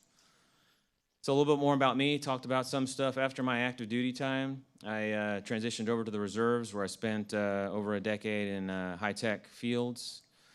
And then still in the reserves, I actually teach at West Point for the electrical engineering fundamentals course. So on the video, when they showed the inverting op-amp from the Navy, that was my class. So I love that class. Glad the Navy had it up there. I've taught Air Force cadets that have been in the class as well. So it's a different background just to see what they're doing, what they can do, where they can go. So it's a little bit of a different perspective of being able to actually be teaching on staff up there and doing the local work here with the congressman. I did want to introduce a couple of my teammates here. You all mentioned, saw Kirk earlier. He's our class of '79 linebacker grad. He had to take off earlier. We do have Alton, class of '02, still here. I guess he had to slip out. Amber, is Amber still here? So Amber is important for a lot of reasons because she helps me out. That's the first one. Number two is she did go to prep school. She did graduate in 2007. So any young lady that has any questions about what it's like at the academy, ask her. She's a great resource. She's there to help you graduate as well. I did want to mention CJ Bergen. He's in the back over here to your right. He is my counterpart in San Antonio. So he's got from basically New Braunfels to the border. So if you're in that zone, you need to be CJ's best buddy. He's going to help you out and get you there as well. And of course, we'll talk about Grayson here in a second up here. Two last things as we get into the panel here. Number one is, I said before that if you want to go Army or Air Force or Navy, that's okay.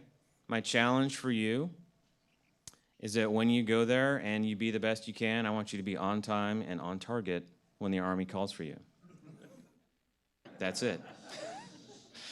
And then the last thing is we transition to the cadet panel. I'm going to ask them to go through a few things. I'm going to ask them to talk about when they're going to graduate, what degree program they're on, what Texas high school do they go to, if any, and what's their favorite answer to, so what's it like? And as a professor, I've heard multiple of my cadets say, sir, it's terrible. They use different words, but sir, it's terrible, but I couldn't imagine being anywhere else. So what we'll do is we'll start on the far side with Air Force again and roll this way. All right, so I'm no longer Second Lieutenant Hale. I still am, but I'm going to kick myself back a year to C1C Hale, back at the Air Force Academy. So as I said, I majored in civil engineering, and my road to the academy was a little bumpy at first because I didn't get in directly because my academics weren't up to par. I went through USAFA preparatory school. You guys can ask me about that a little later, but from the preparatory school, I made it through, went to the academy, and then, yeah, that's how I ended up at the academy. But the academy is a great experience, especially looking over the shoulder. But C1C Hale was like, oh, man, I'm ready for this to end because it is difficult. 4-degree year at the Air Force Academy has been known to be more difficult than the other academies.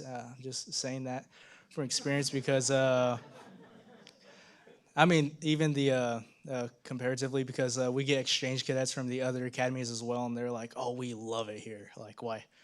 And then like, oh, GD, he's like, would you rather come here? Like, no, but at the end, they love their academy still anyways, but they just love the experience of getting semester exchange over to our academy. But through civil engineering, I had a lot of unique opportunities. I did jump. I had my jump wings. I told you about like getting the solo jump after 3 days of ground training.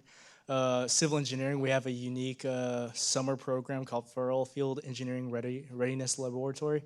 So we do that on base. You get to work with heavy machinery, get to build a house, you build the design columns and everything. So it's very unique, and it's all done on base. We have a humongous campus, something like 18,000 acres, and we're at the base of the Rockies, 7,452 feet above sea level. We like to say far, far above that of West Point or Annapolis, because the air is rare, and definitely that comes into play when you're taking your PFT, your AFTs, your physical fitness assessments. Boy, they are horrible. Physical fitness assessment at the end where you're doing your 600-meter run, you call it the death run, because afterwards you'll see your football track players when they do it. They're hacking and heaving just like the guy next to them, and they're like Division I athletes. Oh boy, you have to get acclimated to the altitude. But the academy is such a great place to go to. I loved it. First year, I had so many responsibilities. I was an academics officer. I was helping out people who were struggling with their academics. And it was like my job to keep them on track, let them know like, hey, you have these deadlines, can you get on them? And was able to work with my staff under me. So I give cadets under me like responsibilities as well, as much as I could with academics to help keep those people on track, as well as develop programs to help others out if they had difficulties in scheduled tutoring times within my squadron. If anyone has any more questions for either Cadet Hale or Second Lieutenant Hale, again, I'm in the lobby. Hi, my name is Cadet Casey Clark, a legitimate cadet at this point. A little bit about myself. I'm 25 years old, married for 5 years, have a couple dogs. I'm a prior service infantry Marine, so I can speak a little Navy. So if you need me to translate, you can ask me about it later. That's a dad joke / Navy joke. I've been going to Texas State since 2016, majoring in public administration. I went to Smithson Valley High School, which is in Bulverde, Texas, and I would argue that it is the most difficult commissioning source that we have to offer here, because ROTC, or Uncle Sam, isn't going to drag you through the process of commissioning. When you make it to Texas State, we're not going to tell you what to wear 7 days a week. So 5 days out of the week, you got to pick your own wardrobe. You're going to have to feed yourself. You're going to have to pay bills like a regular adult. You're going to have to find your own food. You're going to have to make your own food. You're going to have to earn real-life adult skills while at the same time develop leadership abilities and do more with less. ROTC doesn't necessarily get all the funding as the service academies do, but I'd say by the time you're going through the ringer of it, you're going to have that 1,000-yard stare like you've already been in for a few years itself. You're not exactly going to know what side of the plate the fork goes on, but the academies take that tip of the spear, that like tip of the needle, which they said, that 1,500 out of 15,000. But the reality is that when you commission and you lead, it's an art and a science. And that art comes from being able to lead that soldier, that sailor, the airman, that Marine, that didn't come from this privilege. I'd say privilege. If you make it to an academy, you kind of had to come from some sort of background that required a decent education, physical fitness levels. You got fed 3 times a day. You're able to develop yourself. But who you're leading could be from South Central LA, didn't exactly have the opportunity, grew up in the mountains of West Virginia, that white suburban kid who grew up in Pennsylvania. That's who wins the wars. That's the sergeants, that's the technical sergeants, that's who you're gonna lead. That's the art of command. They'll teach you the science of control, but the art of command, that's ROTC. That's Texas State. So come be a Bobcat and get thrown through the ringer, pay your own bills, no more parents, no more dining halls to drag you through and feed you. You gotta do it yourself. You gotta read your own directorates. You gotta do your own research, develop yourself, take that discipline initiative, and you'll be a well-developed, contributing human being to society by the end of it, I promise. Good morning, I'm Grayson Seidel. I'm a sophomore at West Point. I'm gonna graduate in 2021. I went to Westlake High School. Got a nomination from Congressman Williams and Senator Cornyn. Just want to say a few things about the opportunities that West Point has to offer. As far as summers go, so your first summer is Beast. Funny story from that. About 3 weeks into Beast, we were staying at a patrol base, and my platoon leader handed me her radio, and I ended up dropping the radio, and so I spent a couple hours looking for the radio in the dark, so that was a lot of fun. But then this last summer, I had a lot of cool opportunities. Started off, went to Air Assault School, which was really cool, and then I got an opportunity to go to Washington, D.C., and spend a couple weeks at a hospital, just shadowing a physician, seeing what they do. And then after that, we had our month of training, which we had to do a lot of cool things, shoot a lot of cool things, mortars, call for fire exercises, patrol bases, a lot of cool things like that. And then for your academic opportunities, I'm a life science major, doing some research, which is really cool. And then for physical, so you're gonna have to take a couple physical classes every year, boxing and military movement, which is like gymnastics, were the first 2 last year. And then I got to take swimming already too, so survival swimming, learned how to survive in the water. If you have any questions, I'll be out there later. Thank you. Hi there, I'm Ensign Matthew Stotts from the U.S. Merchant Marine Academy. Just graduated this year, back in June, so pretty much fresh out of it. I've seen all 4 years all the way through, so I have a pretty good understanding of how the whole system works.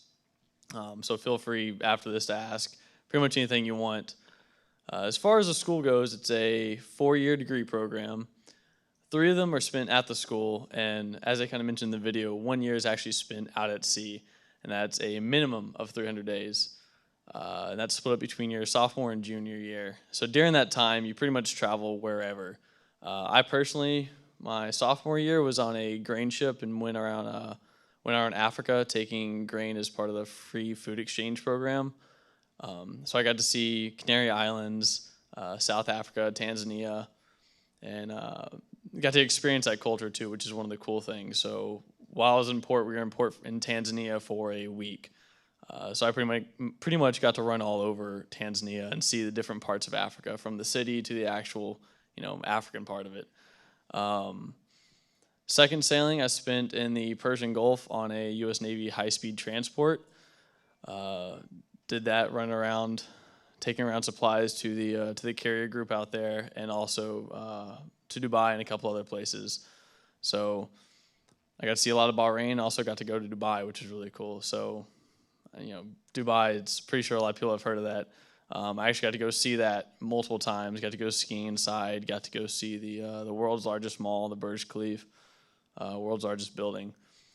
So as far as traveling opportunity, the U.S. Merchant Marine Academy definitely is probably above par on that. That's just my experiences. I've had friends sophomore year circumnavigated the globe.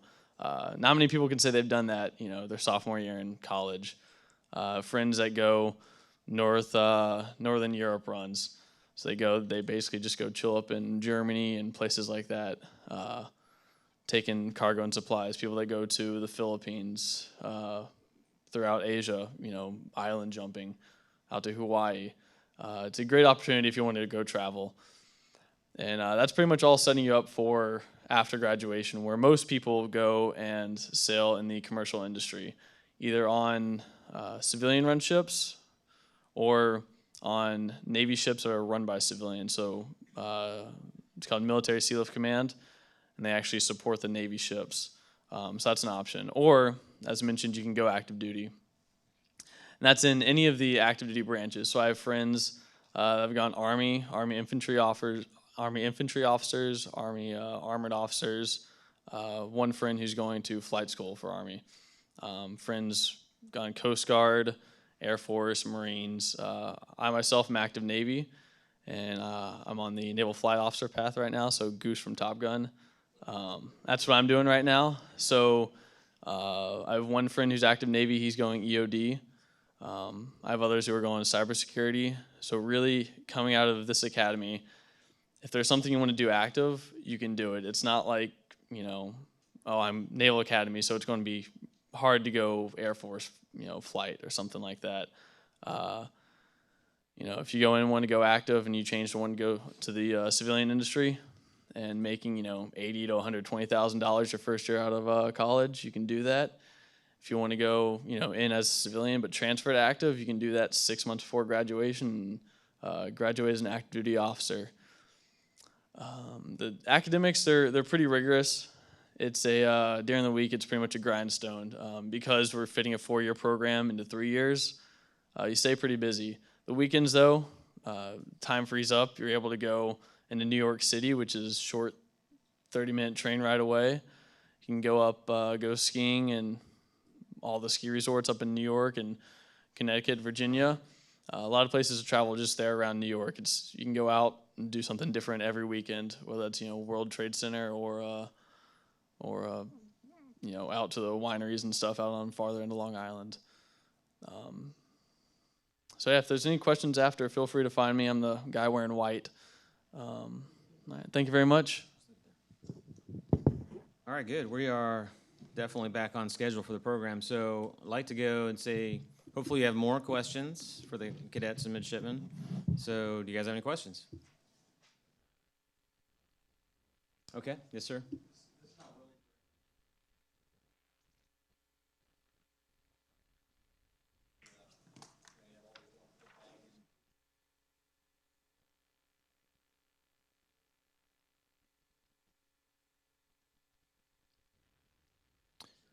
Yeah, so the question is, what's the best way to get exposed to all the opportunities that these gentlemen are presented? So I'll let one or two of you want to, anything stick in your mind of, hey, this happened, and that's how I decided where I wanted to go? Anybody want to volunteer that? I was disqualified because I was married to even go to any of the service academies. But as of the internet research, I did research the academies with just in-depth research, going to their websites, going to forums, even talking to people that might know people, not being afraid to call a representative, call the school. I'm sure if they got a random person that wanted to go to the service academy, they'd take a phone call and talk about it for 15, 20 minutes. Everyone's always wanting to find that 5-year, 10-year mentor, and I know everyone here is going to be one to do that. So. Yeah, and also a lot of academies have summer seminars where you can go for how long is it, a week or a month? A week, and you can actually experience kind of how that experience goes. And a lot of them are not the same time, so you can go to the different events, or you can just go visit the school on a weekend, take a weekend trip up there and go see it. Yeah, that's so each of the academies, they have an admissions department, and they do like a day tour. If you schedule in advance, you might be able to do it overnight. Someone mentioned it before too. I can't remember who it was, but there are middle school STEM programs that you can send your middle schooler to. I did. I'm sending my second one this coming summer. My daughter did Navy's STEM camp as a rising sophomore, which is a great way to be there again for a week. It's the same time as a summer leader seminar, because as a junior, busy summer, right? How do you juggle all that? So there's opportunities before junior year to go check it out. Also, with Texas A&M University, Central Texas, they have a site. They have several opportunities, at least one a month throughout the school year, where you can go actually spend the night with one of the outfits at the port.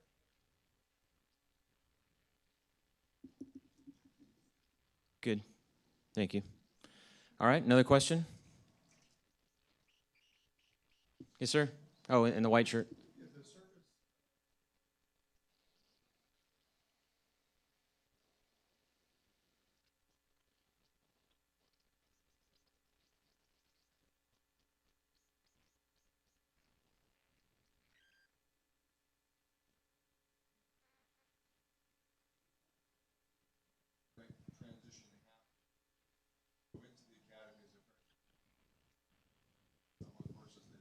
Yeah, it's a good question. It's all like, so the question was, if they don't make it in the first year, they go to a college, they knock out 20 credit hours doing some great math, science, engineering stuff. Are those classes transferable? No, is the answer. It's just like AP. You take the AP test. For West Point, you have the opportunity before the academic year to take our version of the AP test, and you can place out of those baseline classes. But I think some of the other schools have similar process. But was there a different academy solution here? Yeah. I was gonna say at the Air Force Academy, yeah, along the same lines, you do take those classes, but you can also submit your AP test scores. I've known people who've like if you, I don't know the exact like this is that score, but you can get your baseline classes validated, and depending on what courses you did take, you work it through registrar. But once you get into the academy, that's when you start working through all that mess of what classes do I validate and what can I be taken from here. You know, as a quick sidebar, so for the class that I teach, physics is a prerequisite, as well as some math, complex math as well. I actually had a student try to front level their schedule, and they wanted to get into my class without having had the academy's physics class, but they referenced their high school physics AP class. We did let them do that, so it does help to take AP tests from that standpoint as well. But personal example, so I got a 5 on the math calculus test. We didn't have A, B, B, C like you guys do now, so it was just 1. But I ended up skipping a whole semester of calculus and just went straight up to second semester. So. To add on to that as well, if you don't get in the first year and you go to a college or university somewhere, that college or university nomination source, RTC nomination.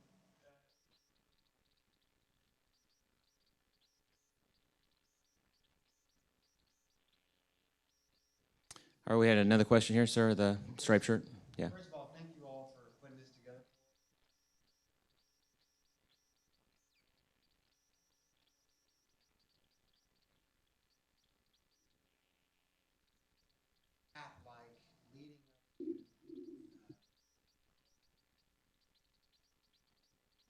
Go through the nomination process, congressman or a senator.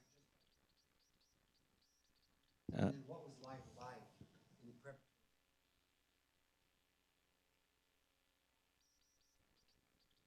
So the question on the table for everyone else is, what was the path like getting into the prep school, and then what was it like when you were there? So, Lieutenant Hill.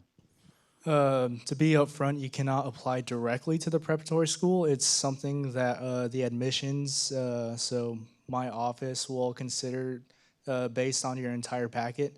But I did like the normal application like everyone else. I did get a nomination from Congressman Gosar in Arizona, so I'm from Arizona. At the United States Air Force Academy Preparatory School, it is on base. It's 3 miles away from the actual Air Force Academy. We have a humongous base where the academy is, but we try to mirror the Air Force Academy as much as possible. So we break it into a 4-period system instead of 2 semesters, and each period we try to mimic each year at the academy. So that first period, you're going to have less liberties or freedom than the next few years. So sort of like how your 4-degree or freshman year would be at the Air Force Academy. So you're going to have to be supervised at all times, and you do have like a lights out at a certain time, and it's like an initial like military like introduction as well as academic help. So like to introduce to you how academics would be at the Air Force Academy, and it does help. I can say from experience, it definitely got me ready for chemistry, calculus, and everything. I ended up, from the prep school, I ended up excelling pretty well at those initial courses, and that definitely did help. Physical fitness is physical fitness, honestly, to me. That is another part, but it does get you ready for, hey, here's what you'll be doing at the academy. It does help you set up a schedule, and it's all about like time management for high schoolers. It's just another route for those who just quite weren't there, just how the direct entry cadets were. One last follow-up question, I apologize. Air Force Academy specifically.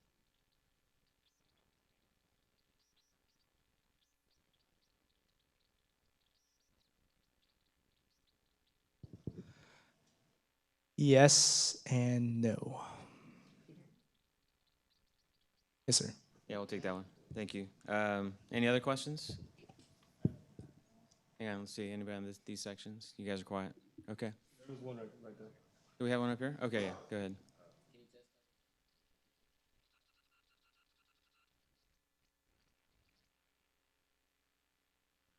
Can you test out and it's directed specifically to the Navy? So at the Merchant Marine Academy, whenever you arrive during the indoctrination period, you take kind of placement classes. So in a way that kind of does basically determines whether you do 3-day calculus or 4-day calculus. But after that, there is an opportunity to test out even farther and go into the next level of math if you have the college credit for it. The high school credit doesn't necessarily matter, but if you have the college credit too and you can get it validated, you can. Potentially. That'd be an administrative thing. You'd have to talk to them, but there is a possibility there. It was a dual credit question. Does that apply at the academy? So it's similar to the other ones. Fundamentally, there's so much variation between high schools and colleges. We have to have baseline somehow. So you absolutely have to get baseline one way or the other across the board. But it doesn't hurt. Other questions? Sir?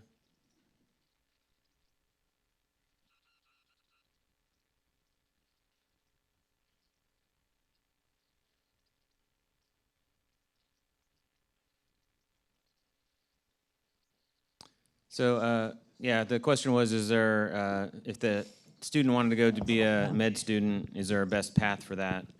Admiral Janczak had indicated that I think 12 from the Navy is their number. Army, it's 20. This is where ROTC gets the W. Agreed. Yes. Yep. You have more of a chance via ROTC to go the medical route, and you can prime yourself if you want to go that route for success. So.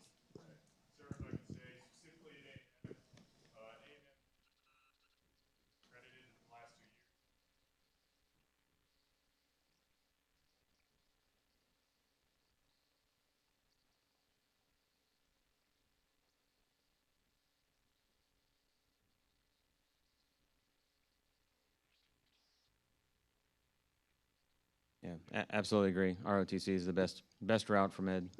At West Point, the number is 20, but I will say that there is a club that does a good job in helping prepare the cadets who are trying to go to med school, try to get them the opportunities available. So Thank you. Out of the class. The graduating class, 20 out of 1,000. So not everyone wants to be a doctor, so. At the Air Force Academy, last year we just had 18 slots, and there were about like 24 or so qualified people who were trying to go for that. So that was just last year, but the year before that, there were 3 slots out of like 30 people in the major who want to get that. So it's probably not your best avenue at the Air Force Academy for trying to get a doctor slot, medical route. Definitely recommend going to another officer ascension route, because at the academy, we are trying to produce officers serving the nation. We're not trying to produce specifically doctors. Okay, we had another question back here. In the acceptance part of it, does prior military service in the family?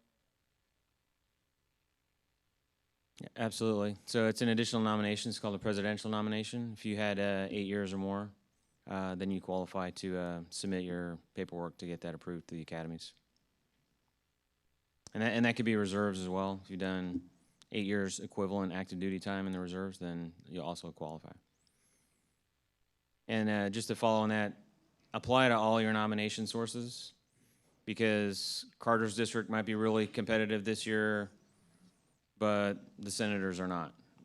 You don't know what they're looking at. Somebody might not meet the deadline that's more qualified than you, therefore you have a better chance. So don't apply to just one, apply to all, including the presidential if you have that option. So we're out of time. A couple things to wrap up.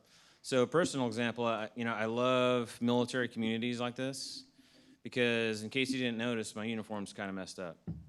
So I had 3 people who I don't know independently come up and say, "Hey Chip, did you see your jacket?"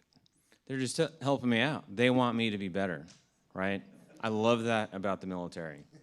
Unfortunately, it's probably paint, so I'm gonna have to get in a uniform, but I appreciated that. That's exactly what I love about the military, is people wanting you to be all you can be. Sorry, I had to use the Army tagline. It's guilty. So a couple things. Number one, Congressman Carter loves doing this. Great kudos to him. He had to leave, but Cheryl Hassman is his representative, and she does a fantastic job organizing this. So thank you, Cheryl. And I don't know if the Tatiana is here for the A&M facility. And yeah, they love hosting us because you guys are great. You guys take care of your space, clean up, stuff like that. So it's noted and appreciated. And just the last thing, so if you have any last questions that you didn't get asked, either the cadets, midshipmen up here, myself, the other board members, Cheryl is the liaison for all questions. So get her contact info if you don't have it already. It's actually on your agenda, the bottom. Send her the question, and she'll field that out to whoever it's supposed to go to, okay? So if you need to bolt, that's great. If you can stick around for a while, I think everyone's going to be out at the table. So again, thank you for your time.